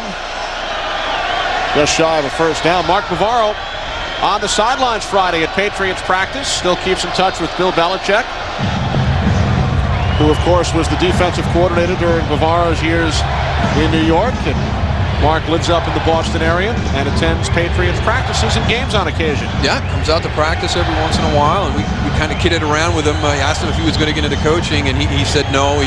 He was very content with what he was doing now and was just out here at practice. And then everybody teased, well, that's how Pepper Johnson had gotten started, was just coming down to visit practices. So who knows? Maybe Mark or David. No, it is Mark. I played with his brother David up at Syracuse. Maybe Mark will be on that staff one year, and there's Pepper right there. 10:26 on the game clock. Pepper, one of the Patriots coaches on the defensive side, handles the linebackers. Member of those giant Super Bowl clubs. 3rd and inches. Shockey lined up initially in the backfield. Now along the line as a tight end. Tiki, first down. Down to the Patriots 43-yard line. So the Giants move the chains as we approach 10 minutes remaining in this fourth quarter. The story on the Giants side, again, is turnovers. Jim Fossil emphasizing it all week long. They were -3 coming into the game. -3 today, including 2 miscues on their first 3 plays from scrimmage. And the Patriots' first of 2 touchdowns came from their defense. Collins on first down, swings it out to Barber. And Barber pushed out of bounds after a gain of 5 by Antoine Harris. Good day for Rodney Harrison. Has one of the 2 New England interceptions. Tyrone Poole, an interception and a forced fumble. He and Richard Seymour have been the difference on the defensive side of the ball. Dan Klecko, the jack of all trades for this New England Patriot team. Doing it on both sides of the ball. For the block on the only touchdown scored by the offense. 2nd and 5 out of the shotgun. Collins. Pass was behind his intended receiver, Ike Hilliard. The big thing that the Giants have done in this second half is they've just come out and executed their game plan. A lot of the things that were happening in the first half were all within their control. They were turning the ball over. They had some drop passes. So it was easier for them at halftime to be able to go in and correct some of the things that they were doing. But New England, who had struggled very, very much in the second half with the offense that they were running, has really come out and done a nice job this half. But it's time for the Giants to answer what the Patriots have done. 2 tight ends on 3rd and 5. Giants have to get to the 34. And they do. Pass caught by Amani Toomer. Picks up the first down. Gain of 9. So the Giants convert on 3rd down as Toomer catches his 4th pass of the day. Amani Toomer, the key to getting this offense on track, just was a simple speed cut to the outside. But I can't say enough about the protection up front by the offensive line, the tight ends, and the backs as an entire group. I mean, Kerry Collins has felt very little pressure, and especially the 3rd down situations when you're going to get those unusual fronts and blitz packages that Bill Belichick is known for. Patriots still playing without Ty Law. Oh, yeah. Out with that ankle problem as Barber is stopped by Roman Pfeiffer after a short game. Ty Law has been battling ankle problems. Came back last week, scored a touchdown on an interception, but he's been out of this game now for quite some time. Yeah, and it's a situation like this with the wet field. It's very difficult for Ty Law, but Tiki Barber needs to talk to Kerry Collins. The risk-reward on some of these underneath routes is not in his favor. Roman Pfeiffer is coming up and just tattooing it. 2nd down and 6. From the 26, here comes the blitz. Collins gets rid of it, and the pass short. Intended for Amani Toomer. Terrific job by our entire crew today. Our producer, Bob Stenner. Director, Sandy Grossman. Associate Director, Charles McDonald. Sideline producer, Jacob Ullman. Broadcast associates, Wayne Wilson and Michael Peoples. Technical producer is Bob Muller. Pre-game show produced by Scott Ackerson, directed by Bob Levy. Studio technical supervisor is Jack Simmons. The senior producer is Bill Brown. The executive producers of Fox Sports are Ed Gorin and David Hill. 3rd down and 6. 3 wide receiver set. Collins looked right, throws left, and it goes through the hands of Barber. Tiki's got to finish the catch on that one. He was looking upfield to see where the pursuit was coming from. He took his eyes off the ball right at the critical point. You'll see as it comes in, right there, he doesn't secure the catch. He's pulling his head up to see where the pursuit is at. Now, Darryl, the Giants, looks like they will go for it on 4th down. This would be about a 44-yard attempt. Conway has already missed 2 from that range today. So the Giants going for it on 4th and 6. They need to get to the 20 for a first down.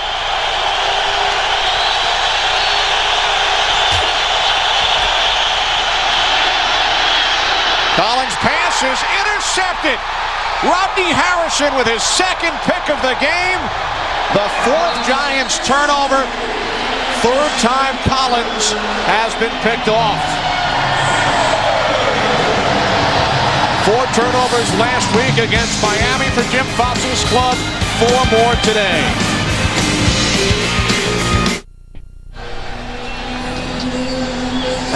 over 8 minutes to go in the game, 4th and 6. Hey, Tony, I don't know about that call. You brought Brett Conway in. Don't you think you line up for the field goal there? You know, I don't agree with the field goal. I was talking to a bunch of the kickers down here and looking at the ball. It's about, you know, it's very waterlogged. And I asked one of the kickers, he said he's taking about 10 yards off the kick. You know, I think you pin him back with a punt or go for it. I don't think it's a bad call. I hate being a Monday morning quarterback, but you know, it's Sunday afternoon. You know better than I do, Darryl, being an offensive-minded person. Hey, it's Sunday afternoon. You can second guess right now. You know, if you have a good defense like the Giants have, I think you punt. You put them back. You let your defense go out there, let them punt the ball back to you, and then start over. My big big thing, 7.5 minutes left in the game. Yeah, but the big thing is the play before that. If it's 4-down territory, do something more productive on 3rd down. That's true. And that was a great point as Falk takes off down to the 43. Great point by Tony about the wet balls. Feel it costing kickers about 10 yards, and we've seen 3 missed field goals today, 2 by Conway and 1 by Vinatieri. And that would have been 44. You add the 10 yards that the kickers are talking about, 54 yards out, and going into the wind. The wind that is blowing was going to be blowing in Brett Conway's face. As we hit 7 minutes remaining, crunching the numbers for us today, Eric Merlis, our spotter Ben Bowman, Mike Eldridge, Charlie Dameyer, Eric Norton down in the truck. 76 yards in the second half for Kevin Falk, as he picked up the first down on that last play. And here's Falk again. Timeout called by the Giants, stopping the clock with 6:38 remaining. Tony? Down here with a guy with a pretty familiar face. If you're a Giant fan, Mark Bavaro. Mark, we heard that you're up for a coaching job here with Bill Belichick. Is that true? Just a friend of Bill's. I like to hang around and help out when I can. He's more than gracious to let me do it. So pretty much you ran out of all the free stuff you got when you played for the Giants. Now you're back here to get all your paraphernalia back. I'll work for anybody for a free T-shirt. You heard it right there from Mark Bavaro. All right, man. Thanks.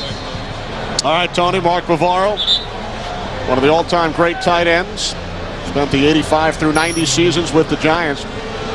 Check this out, Darryl. Giants offense.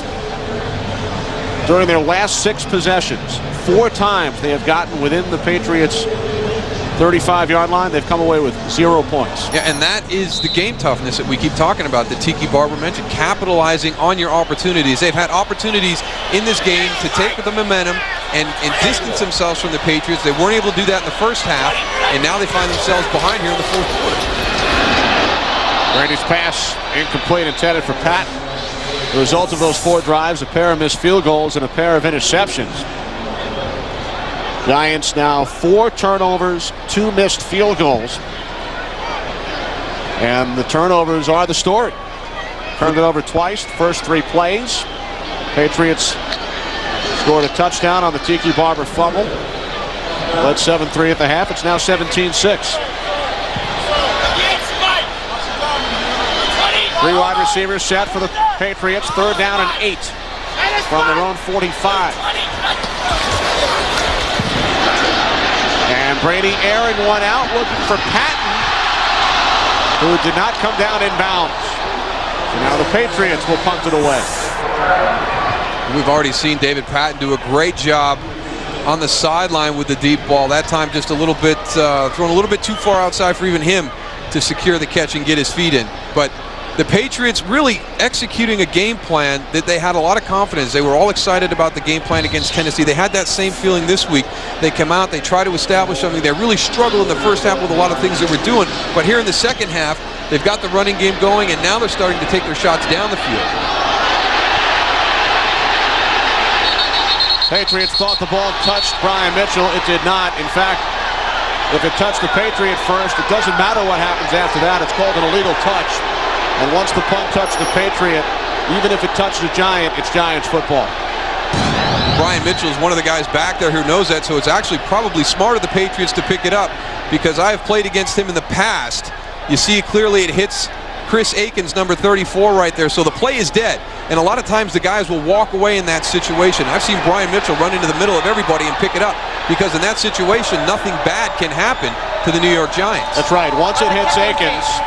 At number 34, by rule, the receiving team will keep the ball at this spot, first down. And once it hits Aikens, Doesn't matter what happens after that. It's Giants football. Even if Mitchell picked it up, ran with it, and then fumbled, Giants get the football. Fans in the stadium, of course, do not understand the rule as they react to the replays up on the video screen. Jim Fossil knows the rule. +4 turnover margin for the Patriots today, which means the Giants are -4. And now -7 for the year. Collins over the middle, first down out at the 33-yard line to Ike Hilliard. And Teddy Bruschi is shaken up. Patriots already without Ted Washington, Ted Johnson, Mike Vrabel, Ty Law, and now Teddy Bruschi is down.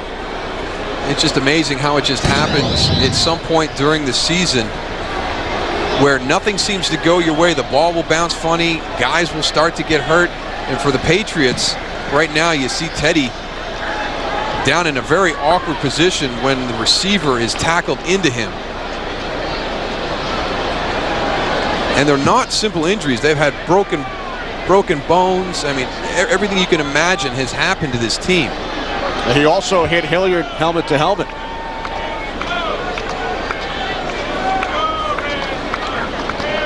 Some action away from the ball. Robbie Harrison and Tim Carter involved. Very white, very clean jersey for Tim Carter coming in and mixing it up a little bit. That's the one thing you don't like to see on the field is when they start checking the structural integrity of the knee. Baseball tonight. David Wells, John Burkett. The scheduled pitching matchup. Wonder how many fans in the stadium at this game will head over to Fenway tonight. I know one. My partner right here is going to be making the mad dash from Gillette Stadium into Fenway. That's what I hear. Found out a couple of minutes ago. A couple of our cameramen will be doing double duty. Pass complete to Tim Carter out at the 40-yard line. Gain of 7. Giants now moving into a hurry-up mode with 5:45 to go in the football game. Down 2 possessions. Giants with 2 timeouts remaining. Collins over the top. Number 3. Boy, Roman Pfeiffer. Tiki, you got to talk to Kerry. Roman Pfeiffer has had quite a day. Oh.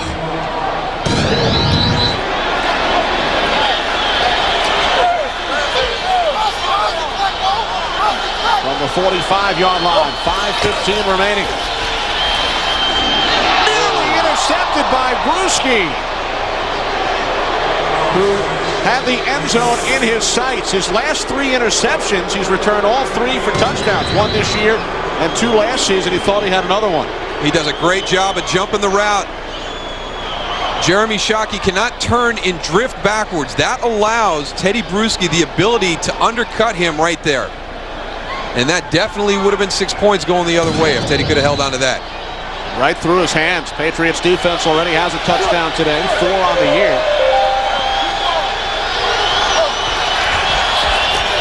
On 2nd and 10, Collins in trouble. Threw it away, and a penalty marker. Collins lost his helmet on the play. It's a personal foul against the Patriots. Roughing the passer. Personal foul, roughing the passer, number 90, helmet, the helmet hit, 15-yard penalty, first down. Dan Klecko, and whenever you see Collins take a helmet-to-helmet hit, you think back to that terrible blow he took as a Panther from Bill Romanowski. And that's the thing, this is not a late hit. Helmet to helmet, it's not, you see him come in at the end right there, and he did. And I don't know why the fans here are booing, but Dan Klecko is going to come in from the right. Watch him lead with his head. You can see Kerry's head snap. That's a good call by the officials. And it is actually late, too. It's actually a little bit late, but it's definitely helmet to helmet. There's no doubt about it. I agree. Good call by the officials. Dan Klecko does not agree. Richard Seymour shaken up. We take one more look. The ball is out of his hand. It's even a little bit late, but you can see Kerry's head snap right there. And mentioned that hit Collins took from Romanowski. He suffered a broken jaw on that play, which took place during a preseason game. Bill Belichick has added a towel to his repertoire.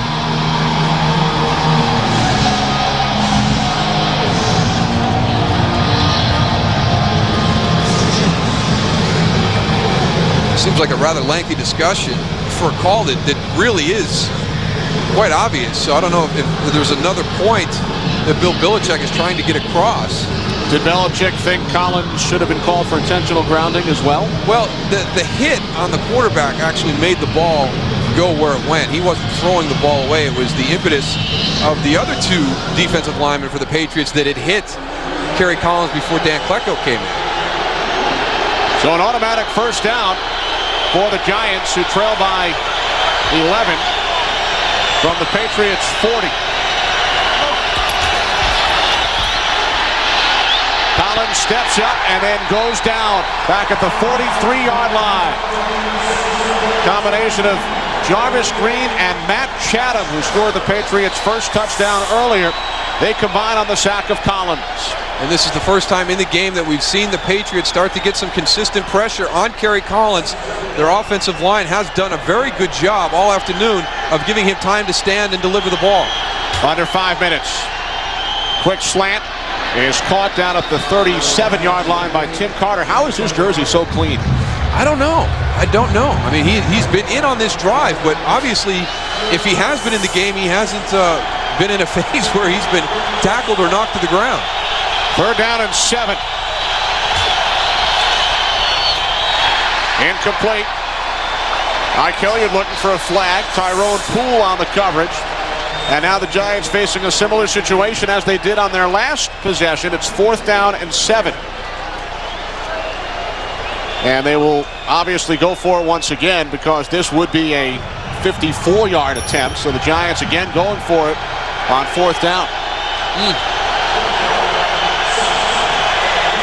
They have to get to the New England 30.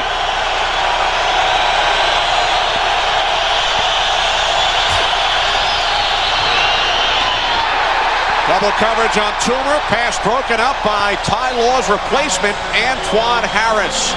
So the Giants lose the ball on downs once again as we check in with James Brown in Los Angeles. Hey, Kenny, Indianapolis to Kenny, Darryl, and Tony. Wow, can't get much closer than that. A couple of unbeaten teams. Carolina 4-0, Indianapolis 5-0, and they are in overtime. Indianapolis facing the similar scheme that they did last Monday night against Tampa Bay, or the Carolina Panthers, back in overtime again. Indianapolis 2 games in a row. Giants have already played 2 overtime games this year. Lost to Dallas and a win over Washington. Tampa Bay has played 2, and now the Colts in their 2nd overtime game, as are the Panthers. Out to the 40-yard line, Kevin Falk. And a timeout taken by the Giants. Now, I told you about Game 5 coming up. Cubs and Marlins. That will be followed by the Yankees and the Red Sox in Game 4. It's Christian Fourier, the tight end, is down. Unless the Giants come back and win this game, Darryl, they will have a record of 2-3. Turnover problem has continued. What will much of the talk be about in New York this coming week? Aside from baseball, of course. Well, hopefully they'll shift from the way they approached it last week, where the comments were, we're 2-2 at this point. You know, our goal is to get to 3-1. You know, you break the season down into quarters. But being at 2-3 and having a team that had such high expectations coming into the season, coming to New England, and this is not a knock on the Patriots, but a team that has just been hit by injuries. This Giant team, if they're playing to the level that they expect to play as players, should have been in control of this football game, especially in the first half, the way their defense dominated the New England Patriot offense. They did the same thing last week. You know, they dominated the Dolphins. They shut Ricky Williams down, but they're having critical breakdowns. This week it was the turnovers, last week turnovers, and then also a couple of critical breakdowns on the defensive side of the ball with the long reverse. So I think there needs to be a sense of urgency. I think somebody needs to stand up, and whether it's Michael Barrow or not, again, but obviously, you know, they didn't get the message when he delivered that on Friday. Everybody talked about how good the speech was, but they've done nothing this afternoon to show that it made a difference. 2nd down and 7.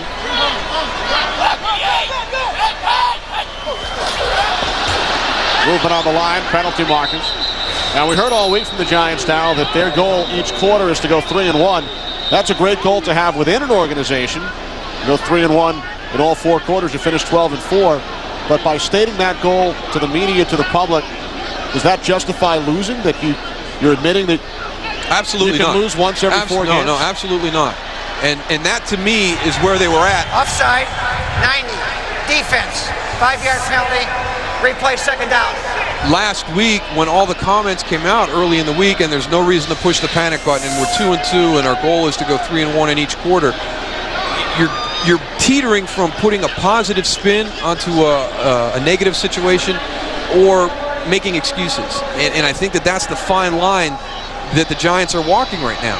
And eventually, people have got to say, listen, we came into this season expecting to do great things, and we're not doing it. And all of a sudden, the NFC East, which maybe wasn't supposed to be a real tough division, top to bottom, is now becoming one of the more difficult divisions in the NFL. Well, Dallas, a minute, 10 seconds away from raising their record to 4-1. Giants with a loss would drop to 2-3. Eagles would drop to 2-3. Dan Klecko in on offense once again at fullback on 2nd and 2, and the handoff is to Klecko.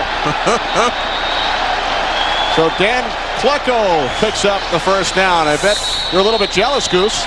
Well, I was jealous about that play, but, talking about what you guys were talking about earlier, I think when you tell a team that you want to go 3-1, that you sort of are letting them down in one game. Defensively or offensively, I don't know if they have the same mentality, but if my coach came out and says, well, listen, we want to be 3-1 in the first 4 games, I'd be like, why? Why not just be 4-0? And then, just keep that going, the momentum, keep winning. I don't agree with Darryl on, the 3-1 aspect. It might be, well, help at the end of the season you'll be, 12-4, but why not go for undefeated? And then if you go and you step to 12-4, then that's okay. The thing of it is it's something that's there it's everybody's approach. I mean, it was our approach in Dallas too. I mean, you win your games at home, you split on the road. That's another way to get the 12-4. It's a philosophy of getting to a certain point at the end of the season where you've won your division, you put yourself in a position to have home field advantage throughout the playoffs. 12-4, 13-3, that's the area you're shooting for. And I think that a lot of times people get caught up in that. And sure, the approach should be, hey, we're going to go out, we're going to win every football game. But there's only been one team in the history of NFL that's done that. So I don't expect to ever see that duplicated. So it's a goal, yeah, great, but it's totally unrealistic in today's day and age of the NFL. But by saying 3-1 per each quarter, or winning all your games at home and splitting on the road, puts you to that 12-4 mark that teams are shooting for to establish themselves home field. Here's Cloud running behind the block of Klecko once again. It's an interesting debate because I see both sides. I see, Darryl, where coaches look at 12-4 as a terrific record home field, but on the other side, are you admitting that it's okay to lose 1 out of every 4 games? No, it's never acceptable to lose. But I mean, I guess it's a different approach, and Tony mentioned it. It's in Baltimore, Marvin Lewis would come in, and sometimes the message from Marvin Lewis was different than the message delivered from Brian Billick. So you're talking about Tony being on the defensive side of the ball, me being on the offensive side of the ball, and the approach and the mentality being a little bit different. Yeah, you talk about unrealistic goals. I mean, the Super Bowl year that we went and we had to go and, our offense didn't score a touchdown in 5 games. And, Marvin would be in the defensive reading room saying, listen, we got to pitch a shutout to win this game. I mean, talk about unrealistic, but that's the goals that we set. There were goals that we tried to go for, and if we gave up 3, we felt like, we didn't do as good a job. It's tough when a coach comes up or says to me, or makes me feel like it's okay to lose a game. That sort of makes me feel like he doesn't have enough confidence in us. I don't think he's saying it's okay to lose a game. I just think he's putting out a realistic goal to get to a point where the team can control its own destiny when it gets to the playoffs. And even your Super Bowl year with that great defense, and through that stretch where you didn't score an offensive touchdown for 5 weeks, you didn't shut out every opponent, you didn't win every game. So to talk about it's one thing, to do it is something that's not going to happen. I think it's just an approach that gets you to a position at the end of the season to accomplish goals that you set back in September. I understand what you're saying. Still don't agree with you. I can still run for governor? You're politically correct. Here's Brady looking downfield, and he's taken down for the 2nd time today by Michael Strahan back at the 41-yard line. Now let's turn to the Patriots, Darryl. They lead 17-6. And they have to feel pretty good about themselves. This would be their 4th win in their last 5 games after they were shut out by Buffalo week 1. And up next for Bill Belichick's club, the Miami Dolphins on the road next week. Well, they've done a great job because of the adversity that they faced during this run. I mean, the number of guys that they have out on the injury list is amazing. And to have beaten the Tennessee Titans, which is a physical team and a team that a lot of people are watching in the AFC, the New York Giants, who to me today came into a game that is another opportunity to define themselves, to find out what the identity of this football team is. And they beat them here at home. They're winning the games that they need to win, even though there's a lot of guys that opening day in September were on the football field aren't out there with them this afternoon. Patriots able to run the clock down. Giants with no timeouts remaining. And on 3rd and 18, a spectacular catch is made by Troy Brown, but there is a flag. It's coming back. A 31-yard pass play, but it's all for naught. But you gotta love the play call by Charlie Weiss. 3rd and 8, you expect something conservative. Use the hands. Hands to the face. 72. Offense. 10-yard penalty. Replay 3rd down. A screen pass, something short into the middle of the field that gives the receiver the opportunity to catch the ball and make the 1st down. If not, the clock would continue to move. If the Giants elected to, they're out of timeout, so it would continue to move. And yet Charlie Weiss sends 4 verticals down the field. They do everything right except execute the protection. So a 31-yard pass play from Brady to Brown is called back. And the Patriots now looking at a 3rd down and 28. I think I go back and call the exact same play. Why not?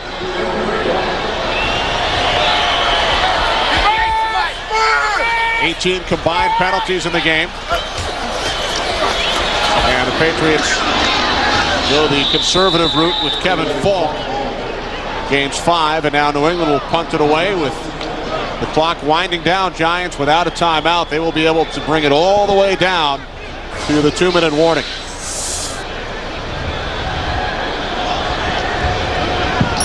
It's still amazing to me with the expectations that the Giants had coming into the season that when you talk to them, they still don't know what the identity of the team is. And they're now 5 weeks into the season, and they still have been unable to establish what they want to be as a team this year.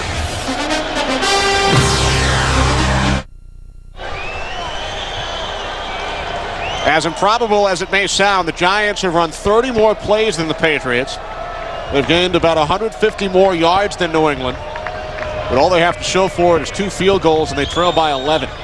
That's why everybody looks at the turnover battle during the course of a football game.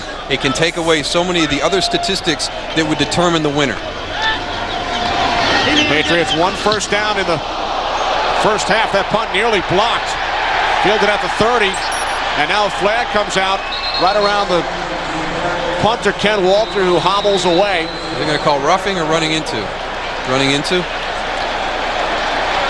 They'd have called roughing. Running into the kicker. 85. Defense. 5-yard only. Replay 4th down. David Tyree. He was close, too. The good thing that David did is he wasn't going to be able to get to a block point without hitting the kicker. He felt unsure. He went by him on the side and made just a little bit of contact. And if he'd have come into the center without the ability to get on there, well, I tell you what, he was very close to blocking that. I don't know. Maybe he needs to turn right at that point. He gets his hand. He actually hits Ken Walter in the shin. He's just a little bit high. Tried to take the ball right off his foot. Tyree, special teams demon at Syracuse, blocked 5 kicks. Is declined. Result of the play, receivers will take the ball, 1st down. Drafted primarily for his special teams prowess. Is listed as the Giants' 4th wide receiver. Penalty declined, so the Giants with no timeouts will take over. 1:51 remaining. Marlins and Cubs coming up next. Cubs look to clinch that National League Championship Series. And the weather clearing up here in the Boston area. Game 4, 3.5 hours away. New York Yankees, Boston Red Sox. Yankees lead the series 2-1. Giants need to score quick and then recover an onside kick. Well, they seem to be at their best when all hope is almost lost. No timeouts. Good field position from their own 41. Giants spread the field. Collins on first down. Over the middle to Hilliard. Out to midfield. Gain of 9 for Ike Hilliard, a minute 40. The Patriot defense, they have done a great job today. They were going up against a skill group that is as talented as any team in the NFL. They have not allowed the big play. They have kept them in check. They've generated the turnovers, put doubt in the Giants' heads early in the game. Collins to the outside. Tim Carter picks up the first down at the New England 43. Gain of 7. As the clock continues to run, Michael Barrow gave the speech to the team yesterday, but it is not translated onto the football field. Giants with 4 turnovers, 2 coming very early. Over the middle to Hilliard, down to the New England 31. Under a minute. Collins will stop the clock. Carolina wins it in overtime, 23-20 over Indianapolis. The Panthers remain unbeaten. They are now 5-0. Started last season 3-0 before struggling.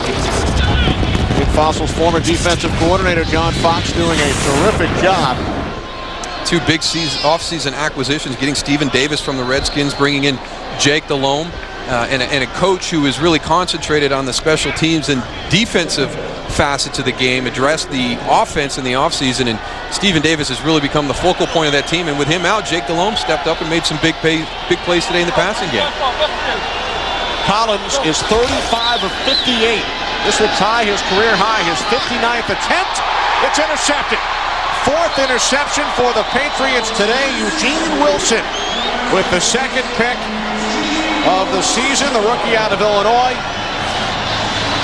Collins intercepted for the 4th time, which ties his career high in the regular season, as the Goose Nose Ravens intercepted Kerry 4 times in the Super Bowl. So this ties a career high, 4 New England interceptions.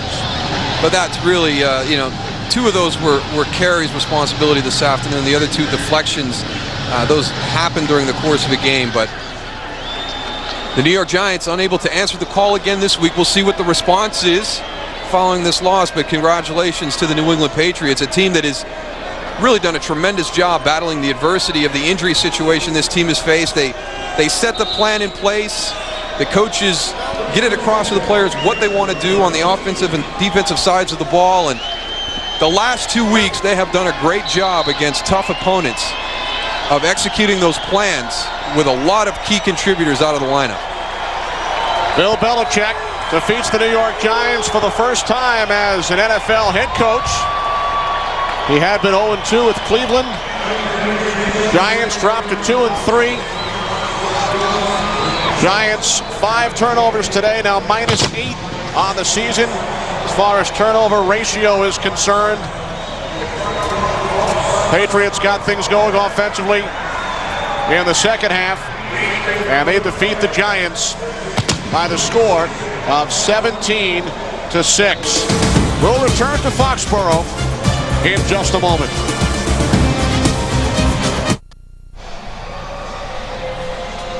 Final score from Foxborough: New England Patriots 17, New York Giants 6. Our UPS leaderboard brought to you by UPS. What Brown can do for you. Kerry Collins, 35 of 59, intercepted 4 times. Kevin Falk, career high 87 yards on the ground, and Rodney Harrison with 2 interceptions for the Pats. Common results. For Daryl Johnston and Tony Siragusa, Kenny Albert saying so long from Foxborough. Coming up after the commercial, JB, Terry, and Howie from the Fox Network Center in Los Angeles.